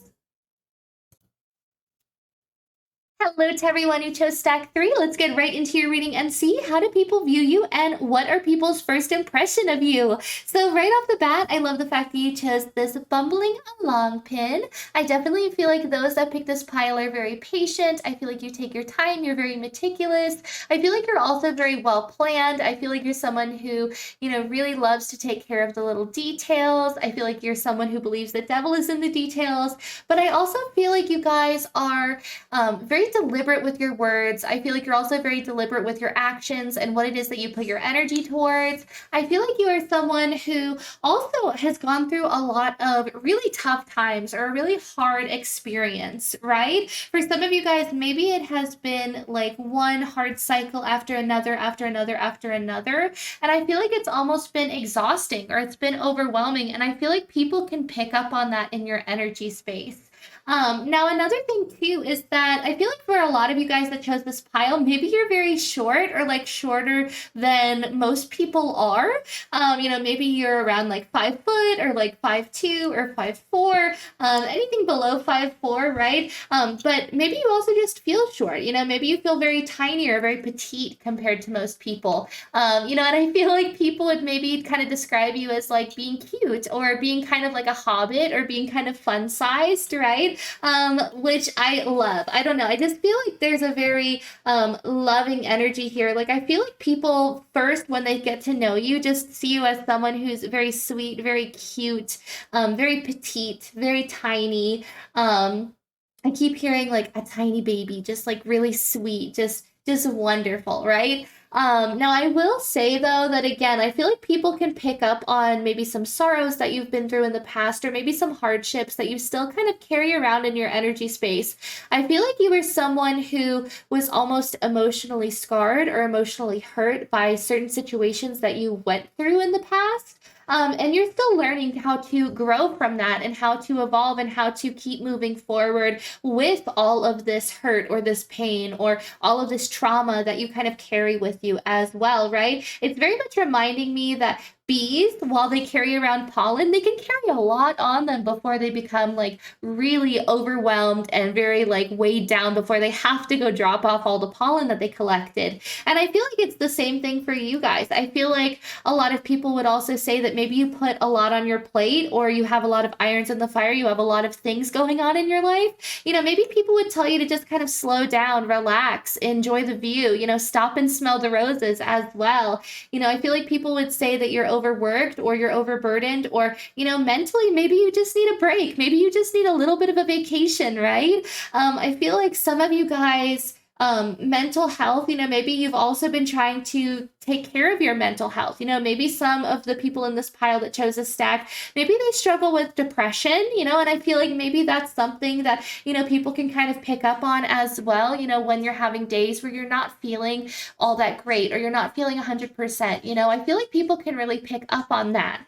But I also feel like people really notice that you're still trying to hold the space for not only yourself, but for others. It's interesting because I feel like even though you've gone through these hard times, you're also not the person who is going to minimize other people's pain, right? I feel like you're someone who, because you've been through hard times, you know what it's like to struggle, you know what it's like to kind of feel alone in the world or feel as if no one's there to help you. So that's why you want to be this beacon of light, or you want to help people going forward, or, even on your hardest days when you yourself feel lonely or sad or shut out, you want to be a beacon of light for someone else, right? And I just feel like people find you very inspiring. Maybe some of you guys are also very poetic with the way that you speak, but I feel like it's very deliberate. Like you think on the things that you speak before you speak it. For some of you guys, maybe growing up, maybe you had a really strict parents. For some of you guys, maybe you had parents that would make you think of things before you say it. Like you weren't allowed to just blurt things out. Like you had to be deliberate with things.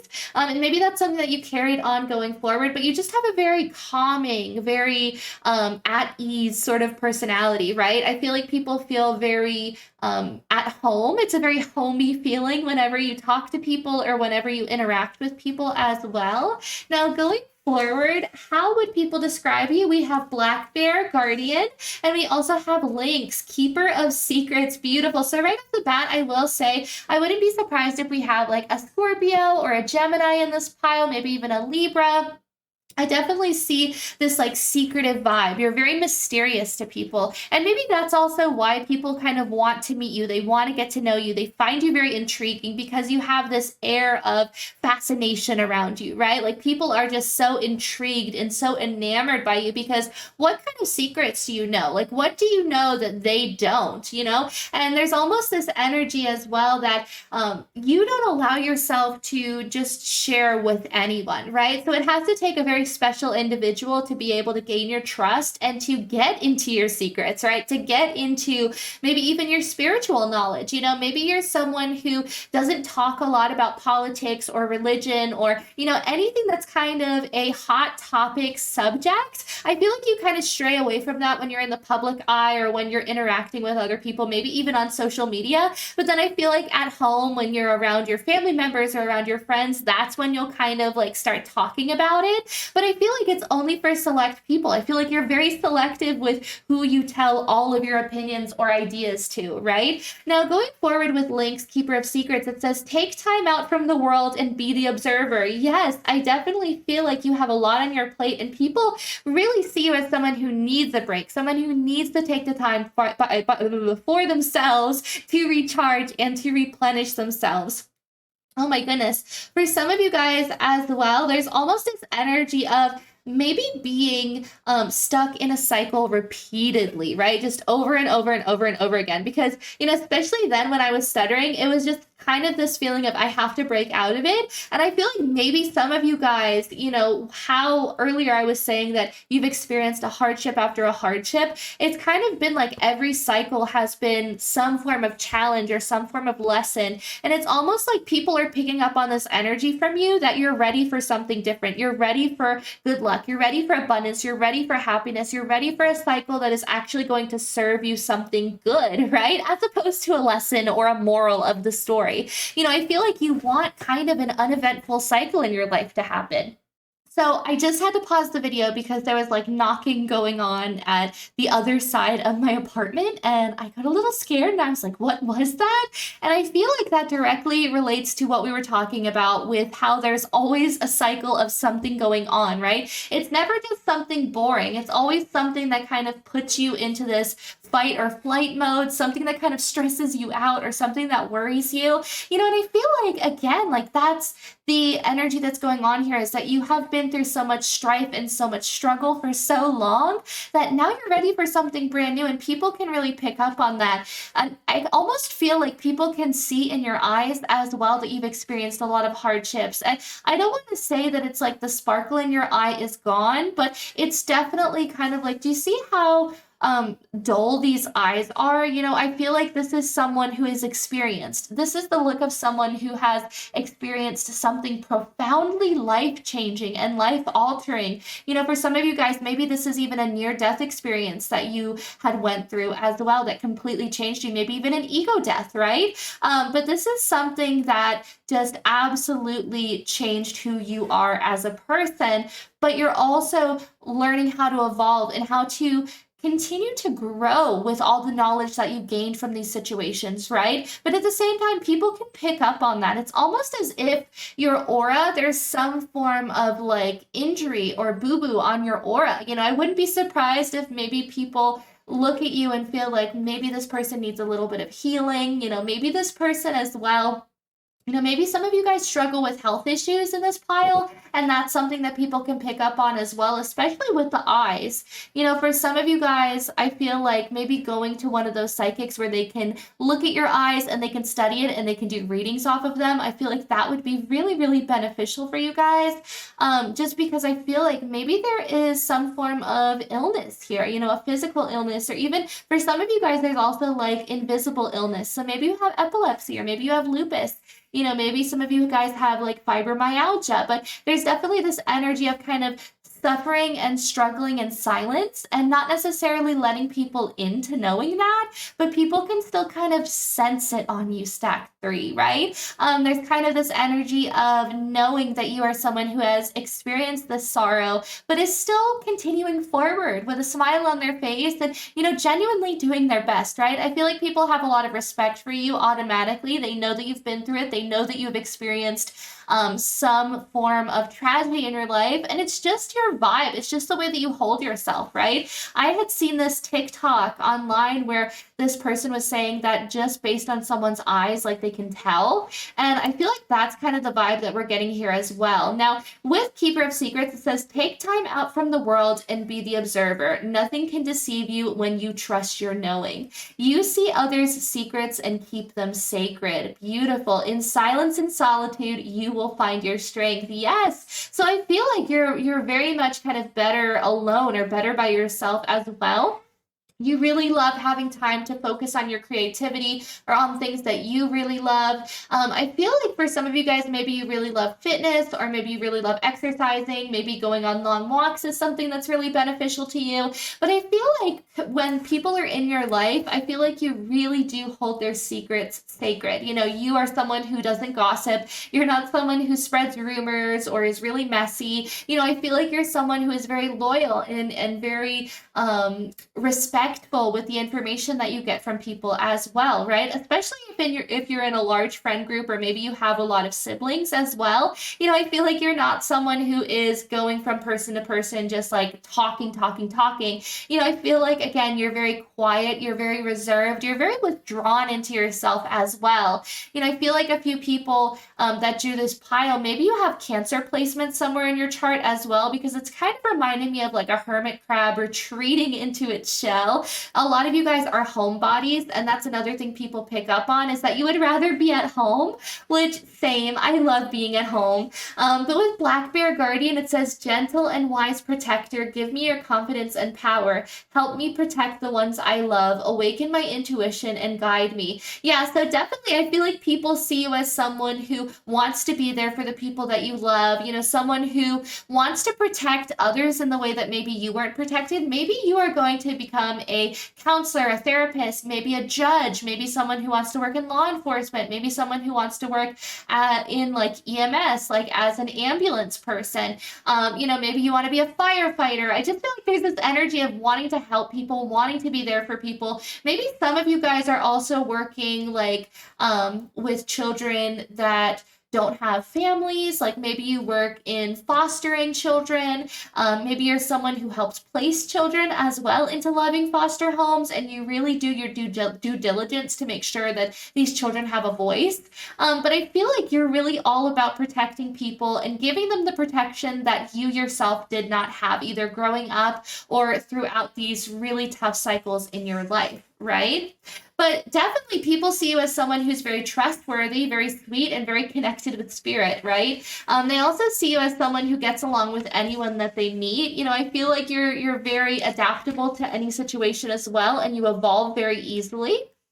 Now, going forward, we have Unicorn, Seagull, and Kiwi. Kiwi says, do a walking meditation each day for the next week. Yes, I feel like fitness and walking is very, very important to Stack 3. You might also be very physically fit, and I feel like that's why people might look at you as well and be like, wow, this person must work out. This person takes care of themselves. I bet this person like eats really good. For some of you guys, maybe you have dietary restrictions, such as maybe you are vegan, or maybe you're vegetarian. Maybe you are doing like an all keto diet, right? But there's just this energy of, really taking care of your body here, and people really picking up on that as well. People seeing you as looking very good. Maybe that's also why I had that kind of petite energy earlier. Maybe you're someone who, is working on slimming down, or working on getting to a body size or a body weight that feels comfortable for you. When you're healthy, you don't always have to be like a size 2 to be healthy. It's whatever you feel healthiest in. And I feel like that's what people are picking up on, is that you are just getting to a place and a spot in your body that you feel comfortable in and you feel healthy in, right? Now with Seagull, it says, now is the time for deep emotional healing. Yes, people can pick up on that. People can pick up on the fact that you are healing, that you are evolving, that you're growing from this pain that you've experienced in the past, that you're honoring these deep emotions, but that you're really having to grow through these, that you are someone who has experienced something very profound, very much something that cut very, very deep. And now you're learning how to evolve from that, and how to be something more than just this trauma or this tragedy or this bad cycle that just keeps repeating in your life over and over again, right? For some of you guys, I keep getting the sense that maybe you were in an abusive cycle over and over and over again. Like maybe it started out where there was someone growing up that was very abusive, and then it turned into maybe a friend that was abusive, that then turned into a partner that was abusive. Like I feel like it was just this constant getting back into a cycle, but I feel like this is also maybe a generational cycle or a generational curse as well that is going on too.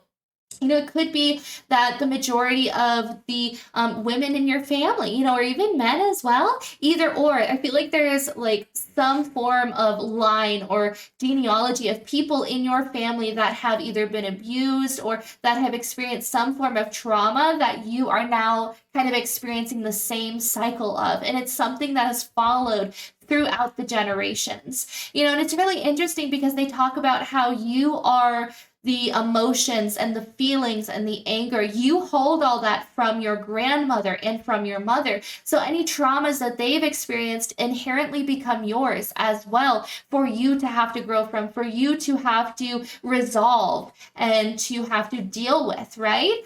So I just feel like stack 3, people are really understanding that you're going through all of this, that you're having to evolve and become something greater than these fears, these anxieties, and the worries that maybe you're going to slip into the same toxic cycle again, or maybe you're going to get into a really bad situation again. There's just this energy of people picking up on that you're very sensitive and that you've really been through it, right? Now with unicorn, it says indulge your creative, imaginative, and magical side through some form of artistic expression. Yes, but you are absolutely brilliant when it comes to your creativity. I feel like you are someone who maybe you don't have the best way with words, even though you can connect with people and you can talk to people. I feel like you're someone who much more prefers like texting people or writing online to people, emailing people. I feel like you're someone who doesn't like to talk all that much, so I feel like at that same time, your creative side and your imaginative side really do the speaking for you. So if you're someone who is an artist and you love to draw or paint, I feel like you put all of those profound emotions into your art. For others of you, maybe you do like bullet journaling, and that's been a really wonderful way to kind of catalog the emotions that you feel during a day, and if something triggered you, if something made you feel uncomfortable, writing that down, so then that way you can analyze it and really think, why did that trigger me? Why did that upset me or bother me? And then going from there and really healing from it, right? But I definitely feel like your art speaks for yourself, and to really focus on your art more as well. For some of you guys, maybe you're someone who, you just love like graphic novels, or you love manga, or you love anime, or maybe you have like keychains with like certain characters, or like your custom character, what have you. Maybe you have them all over your backpack or all over your purse. But people see you as someone who is a creative type, someone who probably excelled at art class growing up as opposed to math or science. I feel like you are definitely a very artistic individual. Maybe you also really love like theater and Broadway. And I feel like you also really love how in theater there's this more like sensitive side as well, when it comes to the stories that are being told, and when it comes to, even delivering bad news in a musical via song, incorporating the good with the negative, and vice versa, bringing them together, finding that balance. And I feel like that's something that, really intrigues you, because you yourself are trying to find that balance within your own life, right? But I definitely feel like people can see you as someone who is very, very resilient, someone who has been through it, but also someone who has a story to be told. Let me tell you what, I feel like people could see you being a best-selling author. People could see you as someone who could have their own talk show, maybe even do their own TED Talk. You're someone who is very knowledgeable. I feel like you have a story to be told. You are someone who people want to hear you talk. People want to hear you open up. People want to hear your experiences on life and, your opinions on certain things as well. I feel like people really value your opinion. People really value your input in general. People really look up to you. You're really admired in your social circles. But people want you to open up more. They want to be able to hear your voice. I feel like people really love your voice, Zachary. But I also feel like growing up, and even now as an adult, you're just very quiet. You're very shy at times. Some of you might also struggle a little bit with social anxiety, or just anxiety when it comes to big crowds of people, or just big situations in general, maybe having to speak out to big crowds of people. Maybe that's something that also kind of stresses you out, stack 3.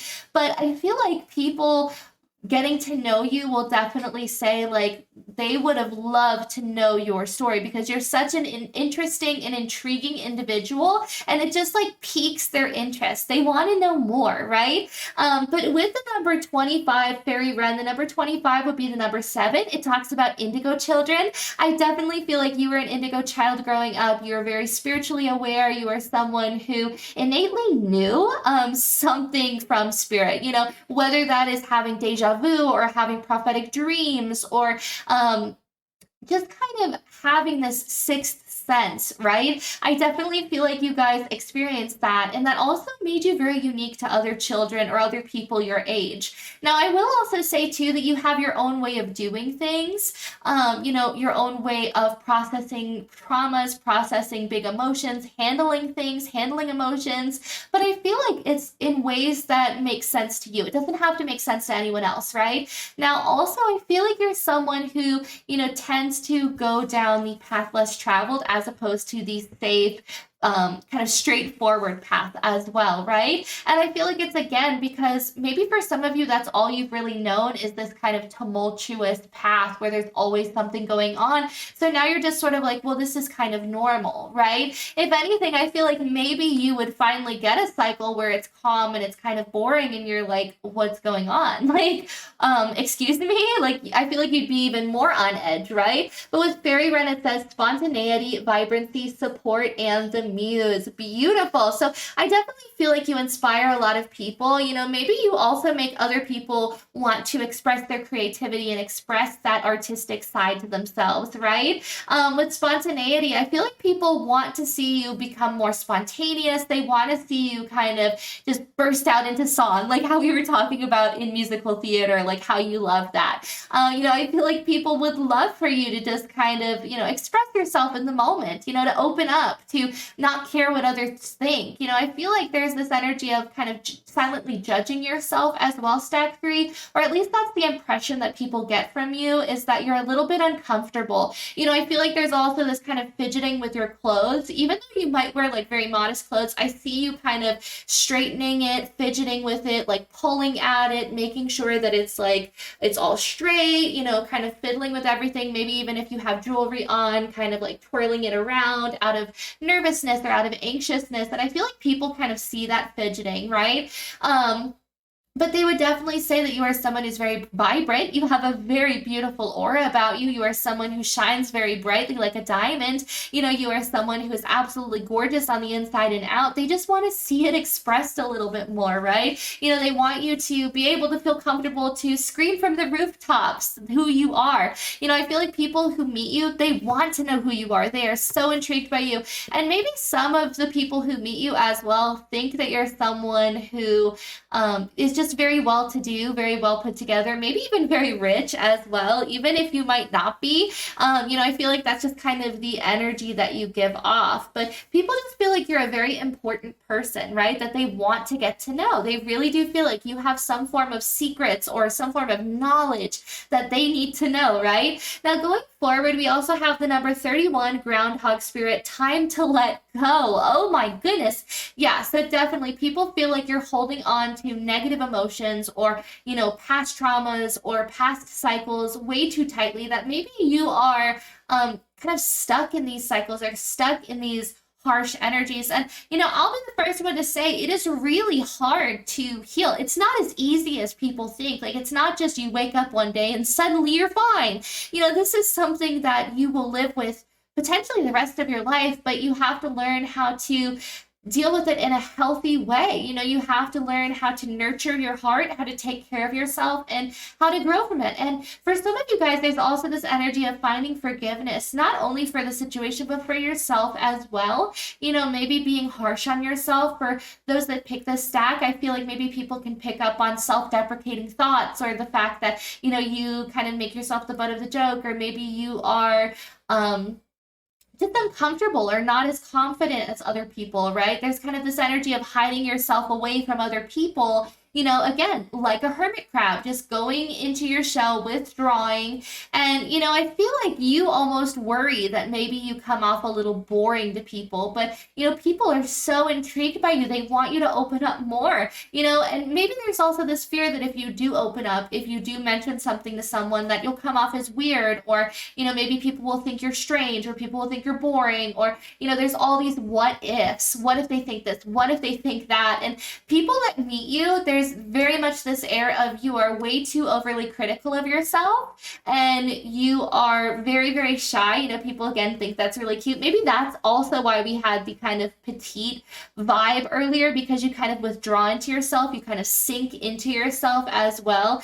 Kind of like how this groundhog is kind of slumping into itself to find comfort and security while it's holding its heart. I feel like that's your energy. You're guarding yourself, you're guarding your heart, and you're just kind of holding it close to you and being like, no, I'm not going to let anyone in right now. I feel fine from over here. I don't think I want anyone closer, right? But I definitely feel like people know that it's time for you to let go of these harsh expectations for yourself and the need to be perfect, right? Because I feel like maybe that's also why you feel like I'm not gonna speak up as much, you know, because what if I make a mistake, or what if I say this, or what if I say that, or, you know, what if people don't like me? And I feel like people that meet you know, genuinely are like, no, I would really love to hear you speak up. Like, don't be scared that you're going to say the wrong thing, because you really won't, right? But with number 3, armadillo spirit, set healthy boundaries. Yes, I feel like that's another thing too. For some of you guys, maybe the people that are around you tend to take your kindness for weakness, or tend to take you for granted. There might be people in your life as well that I don't want to say that they almost see you as a doormat or use you as a doormat, but I feel like you can be a little bit of a people pleaser from time to time. And I feel like that's something that people who meet you, or people who are getting to know you, might pick up on, is that you're not going to stand up for yourself as much as other people might, right? Like, I definitely feel like out of all of the piles, this has been like kind of the meekest, the quietest, the shyest, the softest spoken pile, which I totally understand. I have been a shy person my entire life. It's really, really hard to put yourself out there and to, you know, trust your heart with new people. But sometimes it's what we need. Sometimes feeling uncomfortable by having these human bonds and these relationships and these situations kind of thrown at us, sometimes that's the only way that we can get out of our comfort zones. But to set healthy boundaries for ourselves, so then that way people aren't taking advantage of us or treating us badly, right? Because again, I feel like maybe there's also this energy of maybe people that you meet noticing that maybe coworkers are just throwing all their work on you, or, you know, maybe your friends are constantly coming for you and taking stuff from you, or, you know, constantly asking for money and then never paying you back, or, you know, however that might resonate. There's just this energy of maybe even people coming to you, trauma dumping like everything onto your shoulders, telling you everything that's going on in their life. And then when you go to be like, hey, well, this is everything that's going on in my life, maybe you have like energy vampire friends that are like, I don't want to hear it. Like,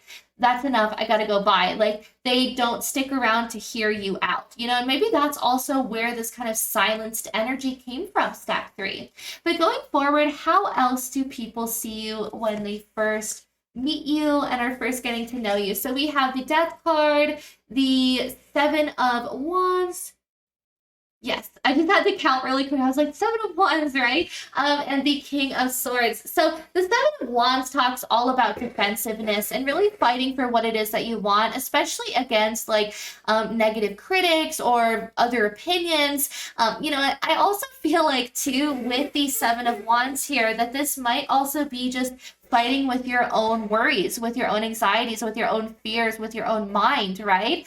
You have been through a lot of endings of chapters in your life and having to move forward. And that's made you very guarded with the King of Swords here. You know, that's made you someone who is very stoic, someone who is very fact-based, you know, someone who doesn't like to let their emotions show 100% of the time. I feel like you're someone who masks. So you mask and you put on this mask of like, I'm fine, there's nothing wrong with me, I'm good to go, you know, but I feel like at the end of the day, people still know. Like, people look at you and say like, oh, this person has experienced something in their life.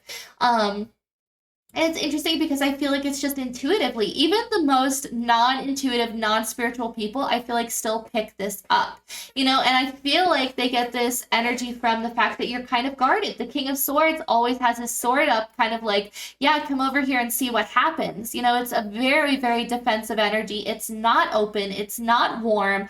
This isn't a man that would like kiss your boo-boos and ask you how your day is. Like, no, the King of Swords is going to be like, okay, get up, dust yourself off, keep going, like don't come over here, right? And it's not to say that you're rude, because I think you're very, very sweet. Again, I feel like you want to serve people. Sometimes you have that people pleaser energy, but I feel like you're also just like, I don't want to be hurt, so please keep moving along. Like, there's no time for this right now. Like, I have other things to do. I can't be put into another bad cycle. So I have to protect my heart and I have to protect my emotions, right? Even if it means kind of fighting people off or pushing people away or keeping people at bay, I definitely feel like there's this energy of protecting yourself, protecting your emotions and your feelings, preserving what little is left of your mental health is what I kind of keep hearing as well. Now, going forward, how do people view you in general? Kind of aside from, all of the hardships or all of the heartache, still we have the Three of Swords here. Yeah, definitely a heartache coming through, but we do have the Queen of Pentacles along with the Wheel of Fortune and the Moon card. So again, people see you as someone who's very spiritually based, someone who has a lot of knowledge and a lot of downloads from spirit, someone who is constantly getting synchronicities or messages. But I feel like people also see you as someone who is very well off, someone who is abundant in their own right, and someone who is meant to be blessed in life, someone who is meant to be happy and healthy. And remember how earlier I was saying that health is in every body size? Like, it's whatever you feel comfortable in. Like, you don't have to be losing weight in order to be healthy. You see how this woman is a big, beautiful woman? Like, she is curvy, she is vivacious, and she is healthy. Let me tell you, like, she literally has all of these like cabbages and these radishes and turnips and like all of these amazingly yummy fruits and vegetables that she herself has harvested going forward. Sorry, my cat Margot wanted to come say hi. And, people see you as someone who can provide for yourself and for others and for your pets in your life as well. Maybe you're someone who has cats or you have a lot of dogs at home. Maybe your pets are really important to you and who you are as an individual.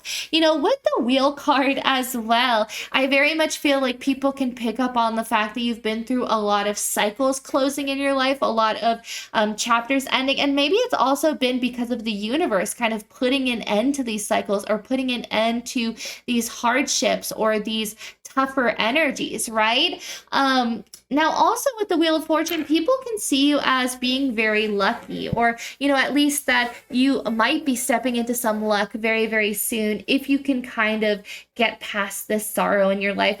Okay, as silly as it sounds, I feel like people, when they meet you, they see this as the storm before you pick yourself up, you move on to better things, and then you become prosperous. It's almost like the calm after the storm or the sunshine coming out after the storm. I definitely feel like people see this as just, cycles for you, as growth, as morals and lessons learned. I don't think that people are seeing this as, a disadvantage that it puts you at. I don't feel like people see this as a bad thing that you've experienced these lessons or these hardships, but I definitely feel like people see this as, something you had to go through in order to become the person that you are now or you are today. And I feel like a lot of people have a lot of respect for you and a lot of respect for everything you've been through as well. It's so funny because Marco keeps coming up. She wants to be pets so bad, so I'm giving her pets. But I feel like maybe that's your energy as well, is you want to be loved, you want to be appreciated, you want to be taken care of, with her coming over and being like, love on me, like appreciate me. I feel like that's also your energy. You want to be loved, you want to be appreciated, you want to be taken care of. But again, you're so scared, like you're worried to open up your heart again. For some of you guys, maybe again, you were in a bad relationship and that's something that really made you not want to open up with people again, not want to take the chance, or, not make you want to open up or get to know people, right?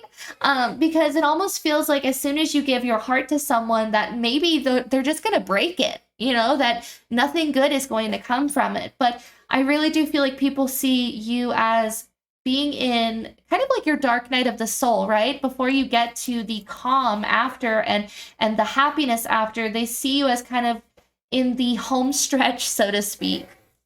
But I definitely see you as someone who like wants to be loved, who wants to be appreciated, who wants to be cared for, but at the same time, just is too worried or is too scared, can't put themselves out there. Like, especially with Margot coming up here, and just like staying around, like Spirit is saying, maybe you should stick your ground a little bit more, put your foot down or be like, hey, I would really, like this or like that, or opening up to people. I feel like people, again, really want to hear you and really want to hear your voice, want to know your opinion, want to know your input as well, right? But again, you're very successful. People see you as having a good head on your shoulders, and anything that you put your mind to, I feel like you could succeed at. You have the Midas touch. You are someone who is incredibly intelligent. You are someone who I feel like is very, very spiritually protected, though.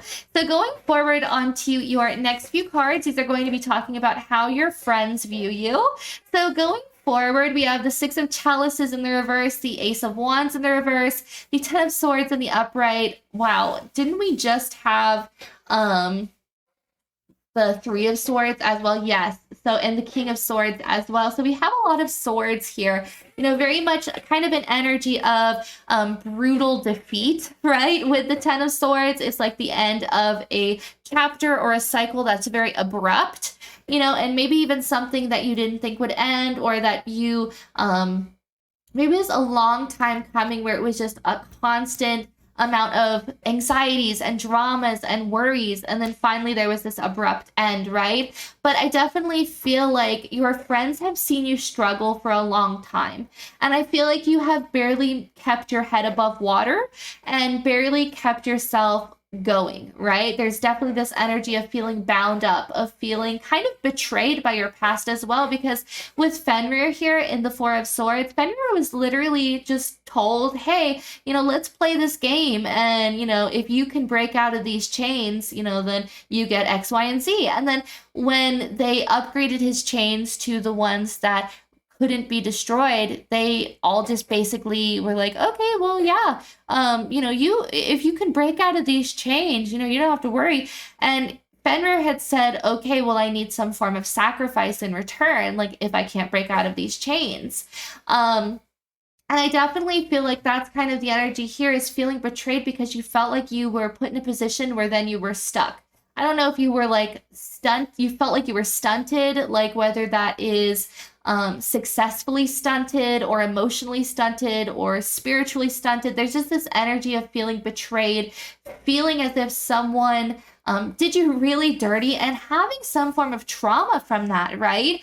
I feel like your friends find it very unfair that you have been dealt this hand in life. I feel like your friends are saying if they could take these hardships off your shoulders, they would, because they hate seeing you struggle and they hate seeing you suffer. I feel like as well with Fenrir here, there's this energy of being misunderstood. With the energy of Fenrir, it's very much people having the wrong idea of you, or people not necessarily knowing the whole story or knowing who you are. So I feel like there's also maybe some preconceived notions of, well, this person is going to be like a Debbie Downer, or someone who's going to be like really sad all the time, or, a sad Sally. I don't know.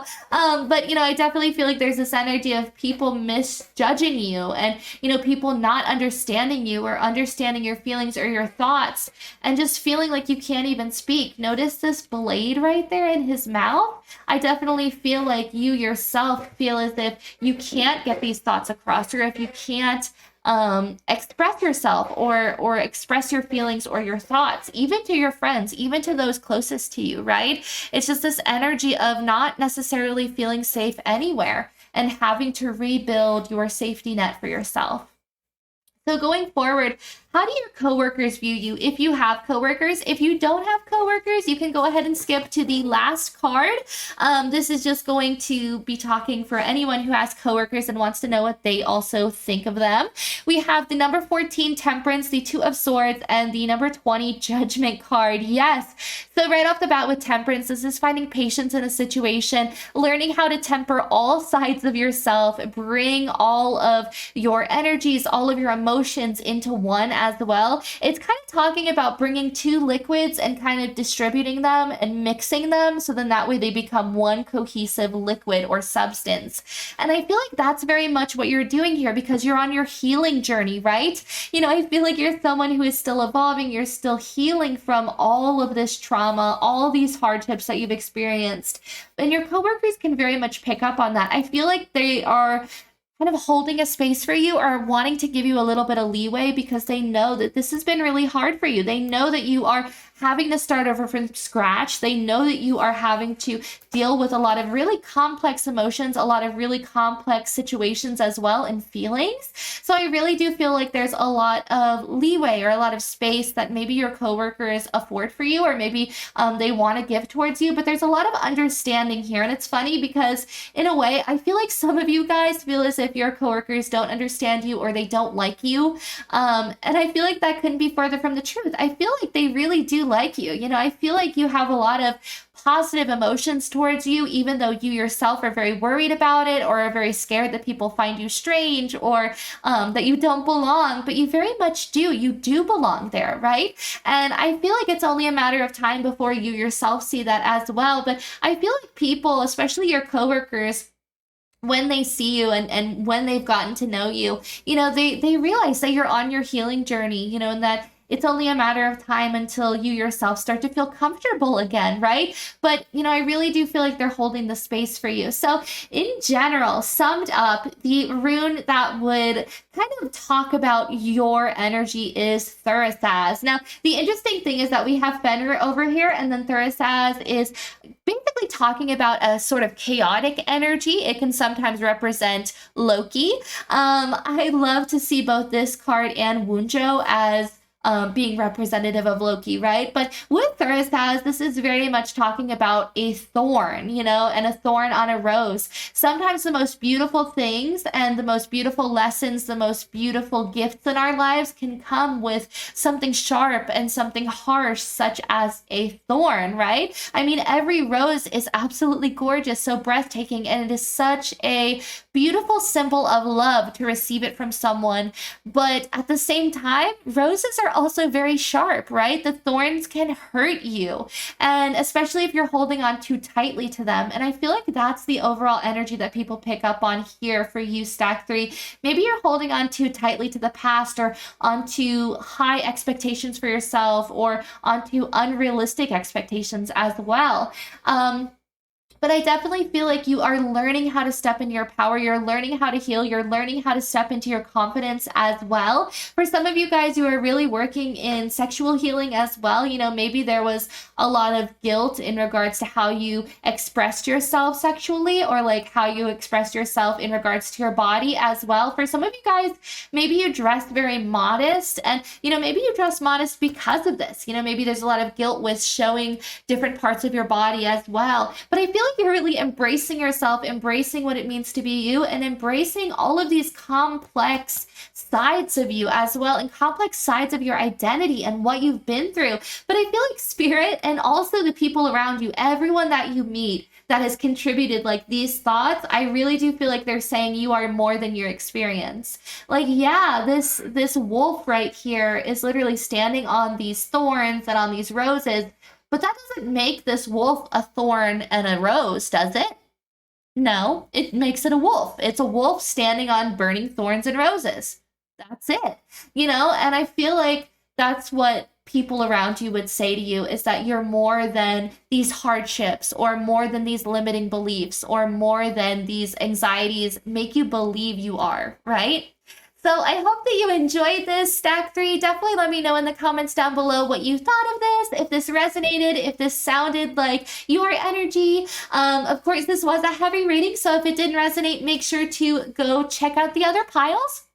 But definitely leave me a comment down below if it did resonate and how it resonated. I hope that you guys are having a beautiful day. Please make sure to press the thumbs up if you enjoyed this video, and also press subscribe if you have not already, and hit the little bell icon to be notified every time I upload a brand new reading.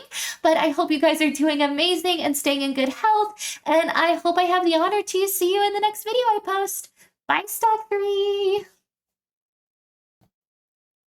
Hello to everyone who chose Stack 4. Let's get right into your reading and see how do people view you and what is their first impression of you. So right off the bat, I love the fact that you chose the My Pack Has My Back pin. It kind of reminds me of Jacob in Twilight. So maybe you guys were like Team Jacob. Where the hell have you been, Loca? And I feel like that's kind of the energy that we have here, is that you guys are very fun-loving, you're very funny, you're very charismatic. I feel like you're very personable as well. Maybe for some of you guys, you're bookworms and you're someone who just can't get enough of books. Maybe you're someone who reads like fated mate kind of romances, or, you know, the romance trope of people who are destined to be together and destined to come together. You know, maybe even the soulmates trope as well, you know, where people just kind of keep coming back multiple times throughout their lifetimes to come back to each other. You just love books like that, right? I feel like you're someone who is just a sucker for a good plot. You're someone who, you know, loves spending the day curled up on the couch or curled up in bed, either with your Kindle or with a nice book and maybe some hot cocoa, you know. But I also feel like you're someone who loves movies. I feel like you're someone who loves, you know, maybe even social media. I feel like there's this energy of maybe even loving like trash TV, like you love Jerry Springer, you love Maury, you love Steve Wilkos. You know, I just feel like you love watching pretty much anything and everything. You're very open-minded. You're also someone who maybe you like watch a lot of like telenovelas as well, and you just love how dramatic they are. But you're definitely someone who knows how to have a good laugh, and you're someone who doesn't hold back either. I see like big belly laughs. For some of you guys who might also be into D&D, I get this sense that you're someone who's very creative. You know, maybe you're someone who has like a 3D printer at home and maybe you make a lot of things with that. Maybe you're someone who has a wood burning set and you love to wood burn, or maybe you love to wood whittle. There's just this energy of using your hands and creating something tangible. For some of you guys, maybe you're wanting to start your own business. For others, maybe you're someone who's really good at baking as well. I keep seeing like cupcakes, macarons, things you can eat, maybe even popcorn balls. But I definitely feel like you're someone who can make these really gourmet, yummy, delicious things, right? I feel like those that meet you as well, they know that you're someone who would be fun to have in their friend group. You're someone who, you know, knows how to make people feel included. You're someone who knows how to make other people laugh as well. But I also feel like you're someone who, you know, knows how to be a leader. You're kind of a lone wolf from time to time as well. Again, you love to have that time where you can seclude yourself and read your books or listen to your audiobooks. For some of you guys, I feel like you're very much kind of nerdy or dorky, which same girl, same. But I feel like you're someone who maybe loves anime or manga, or maybe you love going to conventions and cosplaying. For others of you, you're really big into video games as well. Maybe you're someone who collects a lot of board games. Maybe you're someone who can tell people the lore of every croc game, right? But whatever that is, I really do feel like you're someone who knows a lot of facts. You know a lot of information. For others, I feel like there's this need to constantly absorb this information so you have facts to tell people, especially when it comes to conversations. Maybe you just kind of store it away for a future date, like, oh, wow, I just learned a new fact about sea cucumbers. Better put that away in case I'm ever at a party and someone talks about sea cucumbers, right? But I definitely feel like you're someone who is very quirky, who is very witty, who's very unique, very one of a kind, you know. And I feel like when people get to know you, you know, maybe at first they're a little awkward, you know, or maybe they feel like you're a little awkward as well. But I feel like once you really break the ice and you start talking about things that you have in common, you know, I feel like you warm up really, really quickly, and you almost relate and talk to people like they've been your friends forever, right? Like there's almost this inner recognition of like, oh yeah, we've always been friends, right? But it's just because you warm up to people, you make people feel at home, you make people feel like you are their friend, like you're a built-in friend to everyone, right?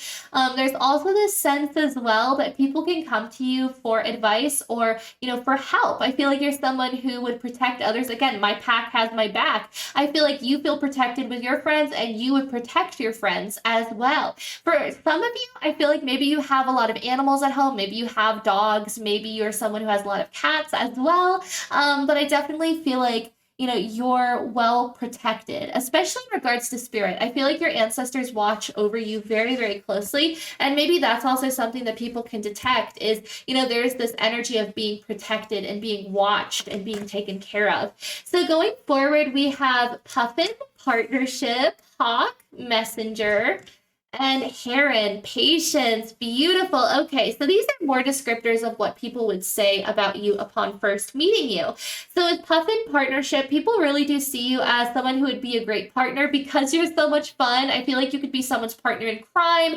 You would be someone who would be fun to even do mundane things with, like going to a bookstore, or going to the grocery store, or going shopping for groceries, or cooking a meal. I feel like you just make things very interactive. You include people, you make people feel loved, you make people feel appreciated, and you really just bring an energy of fun to every situation that you're in, right, Stack 4? But again, it really goes into how goofy you are. For some of you guys, I feel like you do impressions as well, so maybe you're very good at them. Maybe you quote movies a lot as well, and that's something that makes people laugh. You know how to make people laugh with your movie quotes and with your goofy things that kind of pop into your mind as well.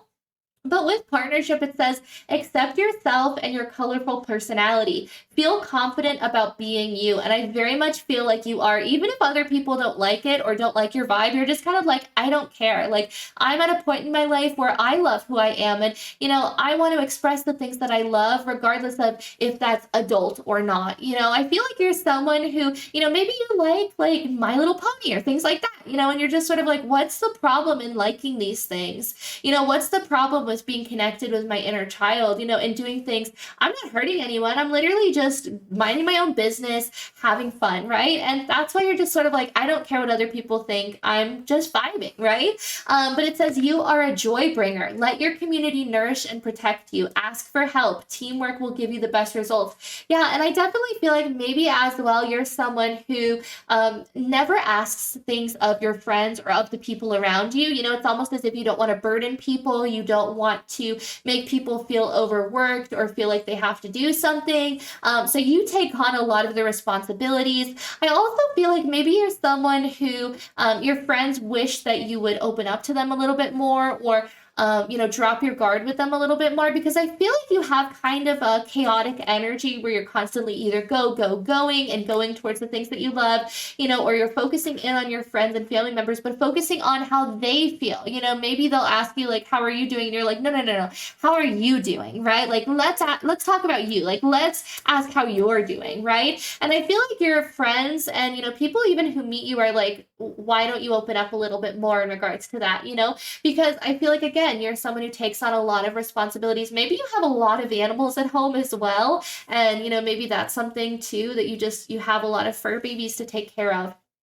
But, with teamwork will give you the best results. I feel like you play really well with others. It doesn't matter who you're paired with. I feel like you'll find a way to talk to them, right? You'll find a way to find that common ground and to relate to people, because I feel like that's also something that, you really try to do. You try to relate with people. You try to understand them. You try to walk a mile in another person's shoes and try to see things from other people's perspectives. And that's another thing people would notice right off the bat about you, is that you're very fair. You're very just.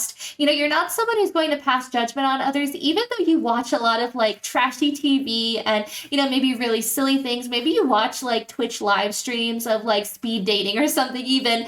And even though you love these sort of gossipy kind of drama TV shows, I feel like you couldn't be any further from that, right? That you're very genuine, you're very honest, you're very straightforward. There isn't any room in your life for any of the drama or any of the gossip, but you sure show up for it on the computer, on the TV, right? But it's also because, again, you're not involved in it. You're not the type of person who's going to be spreading drama. You're not the type of person who's going to be gossiping to other people, or at least that's the vibe that people get from you right off the bat, that you're very trustworthy, that they could trust you to not talk about them behind their back, right? Now, also with Hawk Messenger, it says Spirit is sending you messages. Again, very, very connected with Spirit. Open your greater vision to to see the signs, again, seeing things from a higher perspective as well. Being able to see things from every person's perspective or everyone's side. Focus on priorities and eliminate distractions. You have a bright future. Let yourself ascend to new heights. Beautiful. So again, I feel like also people that meet you, it's almost as if they see you as someone who has a lot of potential and has a lot of possibilities. And for some of you, like maybe you're a barista somewhere and someone's like, why are you a barista? Like, go off, do something else. Like, you are someone who is going to accomplish so much in your lifetime. Like, what are you doing here? I keep hearing, like, what are you doing here?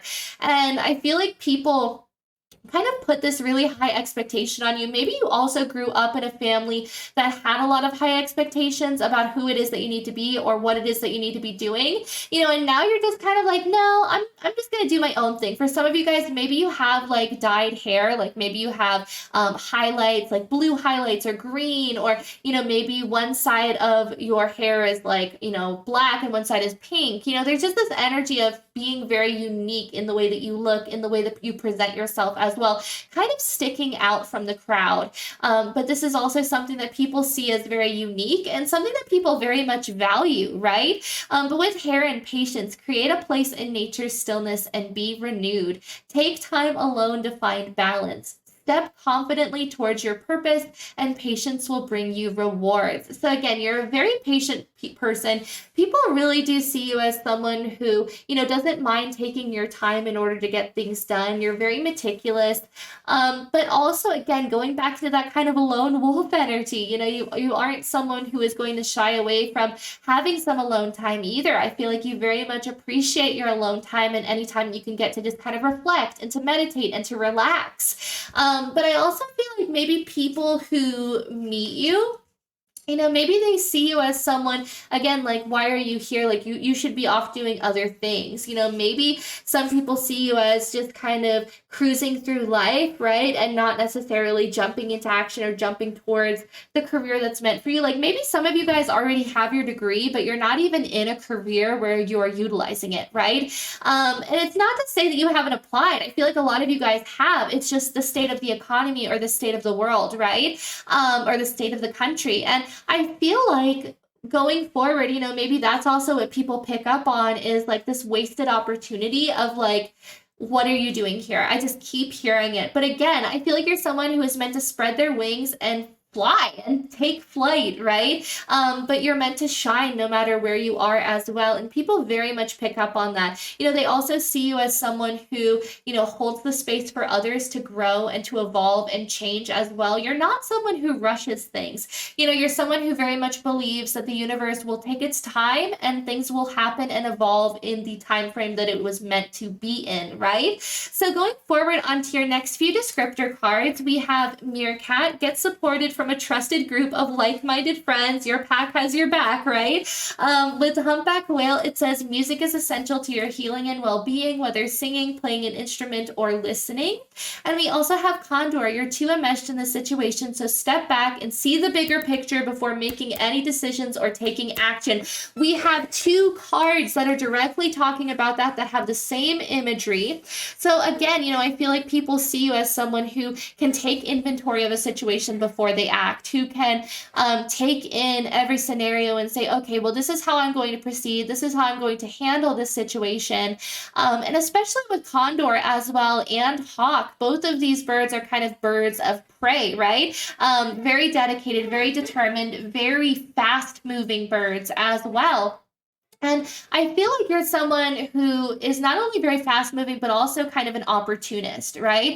And that's not a bad thing. I feel like opportunities always present themselves to you, Stack 4. It's just always been up to you if you're someone who wants to go towards them or not, right? Like maybe also upon first impression, people feel like you have a lot of potential elsewhere, like we talked about earlier with why are you here? But they're also just kind of like, are you deciding to stay here? Like, are you waiting on something? Again, going back to that sort of patient kind of an energy of, are you waiting for for something to fall into place before you go somewhere else. But I definitely feel like people see this very creative, very expressive side of you as being very beautiful when they first meet you, especially with music. You know, people can definitely tell that music is important to you. Maybe you always have like your AirPods in or like your headphones on. There's just this energy of like constantly listening to music or talking about music, maybe sharing music with the people around you. For some of you guys, maybe like I keep seeing the school nurse like listening to music like on a little tiny radio. Maybe you have like a little radio in your place of work, or maybe you have a little radio that you keep in your kitchen at home. But I just feel like music is incredibly important to you guys. It's very healing for you as well. And maybe people that bump into you like on the subway or on the local bus, like maybe you're listening to music, you know, you're just having a good time listening to music. You are not worried about what's going on. You're just kind of in your own world. You know, you're in your imagination. You are envisioning things. Maybe you're also someone who, as you listen to music, you either see a lot of colors in your mind's eye, or maybe you're someone who kind of daydreams about different scenarios happening to the music. I just think this is also a testament to your creativity. So people definitely see you as kind of a daydreamer or someone who is kind of off in their own little world, someone who isn't really too preoccupied with what's going on the ground, so to speak.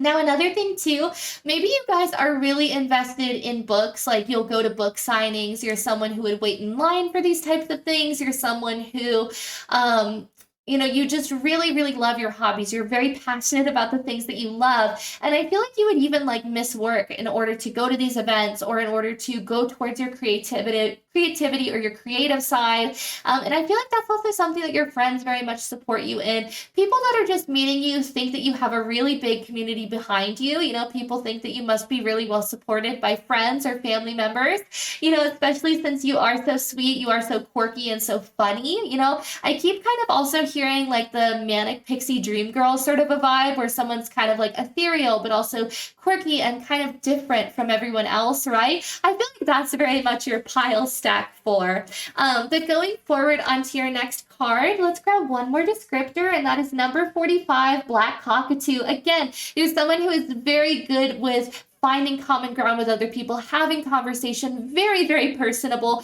You're very good with your words as well. It's almost like you're a wordsmith, right? Like that is kind of your gift here in the world. I also keep hearing that you could sell water to a fish, that you would be an incredible salesman or saleswoman. Maybe you are someone who could work at a car dealership, or maybe you could sell insurance, or you could sell medical supplies. There's just this energy of, you know, you really being able to have sales, and it's just because you're charismatic. It's because you're very good at learning who people are and really having them feel heard.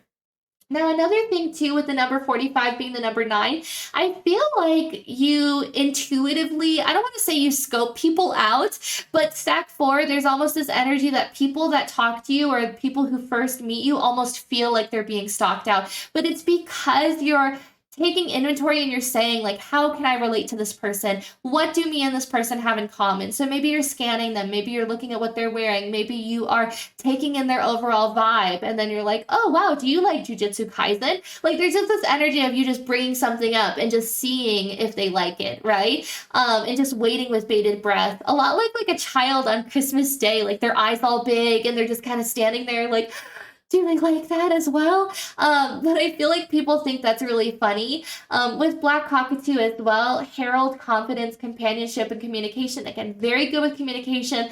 Very, very amazing companion. People see you as someone who would be a great travel buddy as well. Like, you know, maybe you would be the type of person who people would want if they were in like RV life, or if they were just exploring the world, or like if you were Amelia Earhart, like they would want to be on your crew, like as you explore the whole world. I feel like people see you as someone who is very fun loving, very playful, you know, just very, very funny.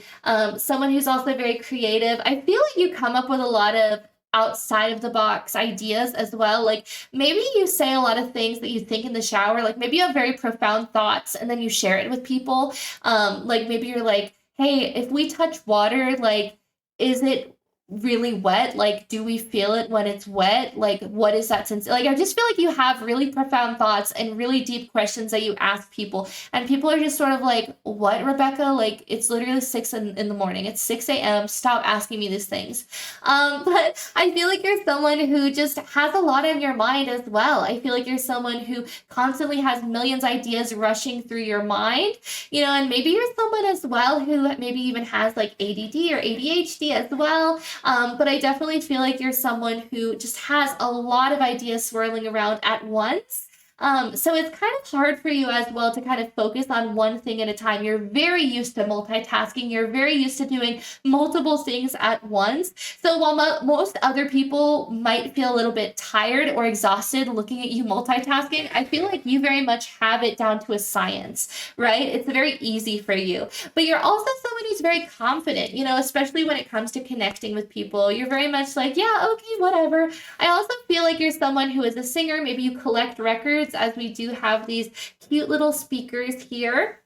But I definitely feel like you're someone who music very, very much heals you. We have a lot of bird energy here, so very resilient, very, very much connected with the rest of your community or your friends or family members.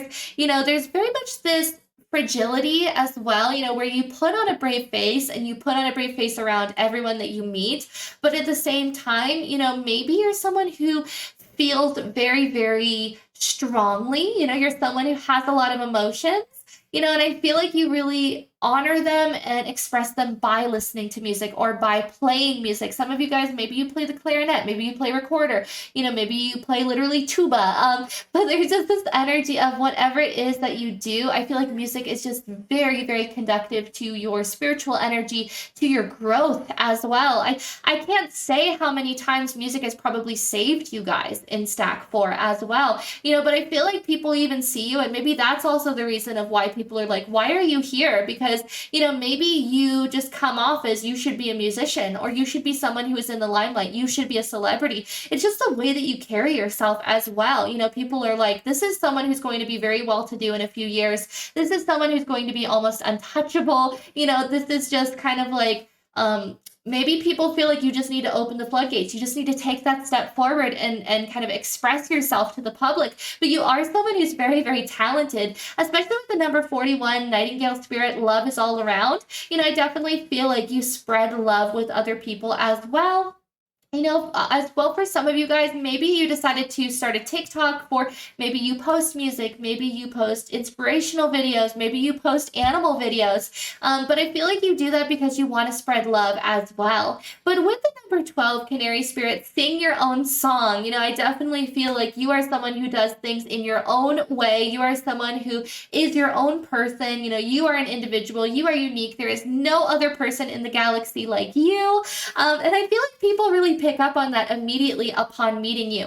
And the funny thing is too, is I feel like once you start talking with people, not only are they going to feel nurtured and loved and protected and comfortable in this safe space or the safe zone that they have with you, because that's what you are. You are a sanctuary. You are a safe place for people. You are non-judgmental. I keep hearing that song, when you're with me, no judgment. We can get that from anyone else, right? And I feel like that's kind of the energy that we have here, is you're kind of like, I'm not going to judge anyone. Like, anyone can be judged by anyone for doing anything. Like, I'm going to be a safe space for those around me, and I feel like once you kind of get to talking, it's almost as if you just keep talking and talking and talking and rambling, and you can really get into an in-depth conversation with people. Maybe people even open up to you randomly, Stack 4. I feel like you're the pile who people will just like walk up to you and be like, me and my wife are divorcing. And you're just like, okay, excuse me? But I feel like people just feel the need to share with you things because you make them feel loved, you make them feel comfortable, you make them feel heard, and you make them feel that love is all around, So yeah, I feel like sometimes you have really strange conversations with people, especially like random strangers in your workplace or just in general. You just have really strange interactions. And I feel like it's because of that, because you just have such an empathetic energy. You are so open and you're so warm that people are just kind of drawn to you like moths to a flame. And then they end up saying like, whatever is on their mind or whatever they have been struggling with. And I feel like you're there just sort of like, oh, okay. Like, okay, how can I help? Like, maybe you even try to comfort people like that randomly come up to you, but still you're just kind of like, this is a little strange. This is a little weird. This is a little much, but okay. But I feel like you really go along with it. Like, you're a really good sport, is what I keep hearing.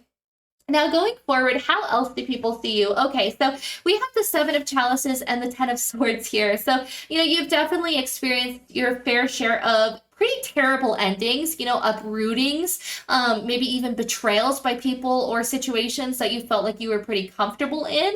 Maybe that's why we have this my pack has my back, because that's the one place where you're like, okay, I don't have to stress here. And, maybe the people that you have in your life now, it's very weeded down, but it's down to who has your back and who would take care of you and protect you in a bad situation, right? But I definitely feel like, again, you have experienced a lot of endings in your life, but you've also experienced a lot of brand new beginnings at the same time. But I also feel like maybe people see you as someone who's a little bit confused about where they're going. When I see the Seven of Chalices and the Ten of Swords together, it kind of reminds me of, once you have ended a cycle and you're starting something brand new, being confused, feeling like, where am I going to go now? What is it that I'm supposed to be doing? Where am I going, right? So maybe people can also pick up on a little bit of that confusion. For some of you guys, I keep hearing like, I'm 30 and I'm in a job that I don't really like and I don't really know where I'm going, right? But I feel like Spirit is also saying that you are on your path to be able to get somewhere amazing, right? But again, people see you as someone who has a lot of possibilities, who has a lot of potential to accomplish something absolutely incredible and out of this world, but it's entirely up to you to choose it. But again, I feel like people see this in you. They see this potential, and I don't want to say that they see it as being squandered, but there's definitely this energy of maybe you don't see yourself the same way, stack 4. Maybe you're someone who is very humble, and it's just kind of like, yeah, okay, whatever. Like, maybe I can have some of these nice things, but I don't think deep down that you actually are like believing it or understanding like these things are a possibility for me. Like, I can be someone who is potentially famous or very well off or abundant or successful, right? For some of you guys, maybe you're just kind of like, yeah, that's a cool dream to have, and that's all it is a dream. But I really do feel like random people that meet you see your potential, right? And the funny thing is too, I feel like, with that energy of when you start talking to people, especially random people, and they start telling you things that are on their mind or things that have been worrying them or things that have been scaring them or upsetting them, I feel like you guys get on a lot of topics. I feel like you guys are people who you can have a conversation, and throughout the conversation, you will switch topics about like 5 different times, but it's also just the way that you talk. I feel like you're a very fast talker. I feel like you love getting a lot of information out as quickly as possible, which I love. I'm here for that energy. But I also feel like maybe for some people, that can feel a little bit like there's too many open-ended conversations or there's too many open dialogues. But for the most part, I feel like people just see you as a really, really good conversationalist and someone who has a lot of potential for success. So going forward, how else do random people view you? So we have number 5, the Hierophant. We have the 3 of Pentacles. We have the 7 of Chalices. Again, I love that it's literally in the same area as the 7 of Chalices originally. Let me actually just do that. Okay, so we also have the 2 of Pentacles and the 10 of Chalices in the reverse. Again, they see you as someone who has a lot of possibilities here. You're someone who has a lot of options, but you're just not necessarily utilizing it yet, or you're not going towards it.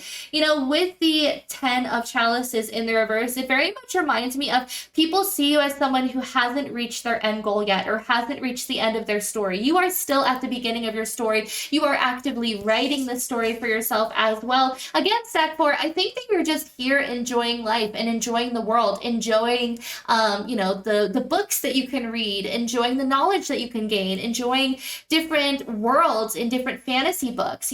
For some of you guys, I keep hearing that maybe you're a fan of like A Court of Thorns and Roses. Maybe you guys are fans of like the Red Queen series. There's just this energy of really loving series. Maybe Twilight for some of you guys. We literally had that Jacob theme earlier. So, but I feel like you guys are really, really big into reading, writing. Maybe you want to be a published author or a published illustrator as well. And you very easily could do that, right? But it's all about kind of getting to work and putting the time and the effort into it. Maybe that's also something that people notice, is that if you had more time, where you're not just going to work and then still trying to fit in your hobby, still trying to have time with your friends, still having time with your family and this work-life balance. If you had a little bit more time, I feel like you would be already at your goal, or you would be, I feel like you would be very developed, so to speak, right? But I feel like timing is really an issue here, right? Especially with the Two of Pentacles. It's almost like saying there isn't enough time in the day. But I do want to say it doesn't matter, if you feel like things are happening too slow or too fast. Divine timing is real, and everything happens in the timing that it is supposed to. So there is no such thing as arriving at a destination too soon or too slow. It's just all kind of what people perceive to be that, right? But I do feel like people see you as someone who maybe gets a little bit burnt out at work, or someone who, works very, very hard, but then doesn't have time to go home and do the things that they really, could make a career out of, right? Like for some of you guys, maybe you would do really good in a career where you're reviewing books, where you're writing them, maybe where you're just in a community where you're talking with other people. But, I feel like, again, it all boils down to you just have enough time for yourself right now, right? And maybe that's also something that people pick up on right now, is that you're just doing things that you love. You're honoring your inner child. You're doing things that, really honor your soul and make you happy right now. And that's a wonderful vibe, to be completely honest.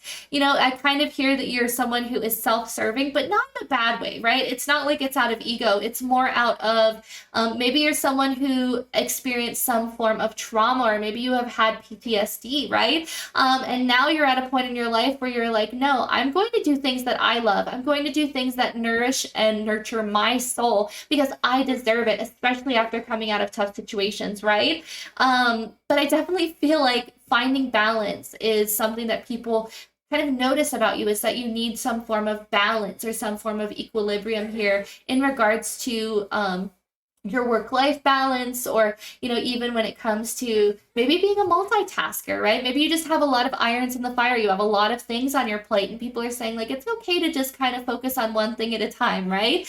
But going forward onto your next few cards, these are going to be how your friends view you. So we have the King of Chalices in the reverse, the Hanged Man in the reverse, the Two of Wands in the upright, the Eight of Swords in the upright, and the Lover's card in the upright. Beautiful. Okay, so yeah, your friends don't see you as someone who has wasted potential, or someone who is dragging their feet, or what have you, right? Of course, I do feel like your friends know that you've been through it. They know that you have a lot of worries, a lot of fears, a lot of anxieties, especially when it comes to maybe your past, or, even limiting beliefs. There's kind of this belief that, maybe you'll put yourself out there and you'll fail. For some of you guys as well, there's this worry or this fear or this guilt of, what if I get my own business and then it ends up not doing good, right?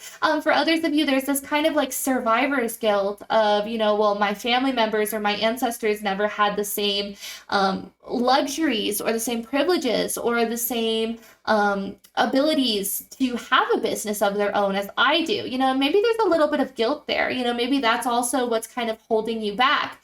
But I definitely feel like your friends are saying like, you're on the right path. You're also someone who is very nurturing, very sweet, an amazing friend. That's why they would have your back no matter what, but with the King of Chalices in the reverse, the Hanged Man in the reverse, and the Two of Wands in the upright, they're very much saying, that you are someone who is actively trying every day to, maybe try brand new things or put yourself out there. I mean, with the Hanged Man in the reverse, this literally talks about coming out of a period of time where you've become enlightened. They see you as an enlightened individual. You're still growing and you're still evolving. I definitely feel like that aspect of it, where you're still growing, is definitely still on point here with your friends, but they definitely see you as someone who has come a long way already, right? Someone who has made leaps and bounds, someone who is maturing, someone who is becoming a better version of themselves, right? And I just find that to be such a beautiful energy. But they also kind of are saying that you're kind of like a rose with thorns on it, right? Every rose has its thorn.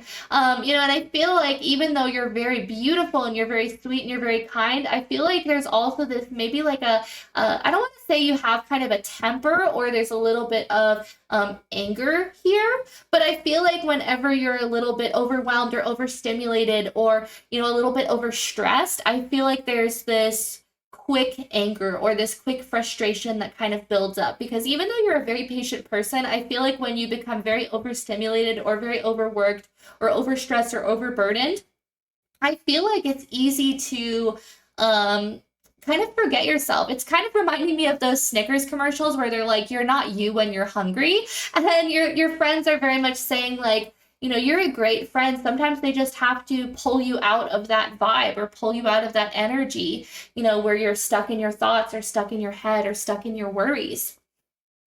So going forward onto your next 3 cards, these are talking about how your coworkers view you. If you have coworkers, of course, if you do not have coworkers in your life, you can always skip this part and go to the last card, which is going to be the rune that kind of describes you in general of how people view you. But for those that do have coworkers, the Princess of Swords, the 10 of Wands, and the Lovers again here. So, definitely the duality, definitely balance, definitely on the right track. Again, I really do feel like once people get to know you, they realize that you're doing things at your own pace and on your own time.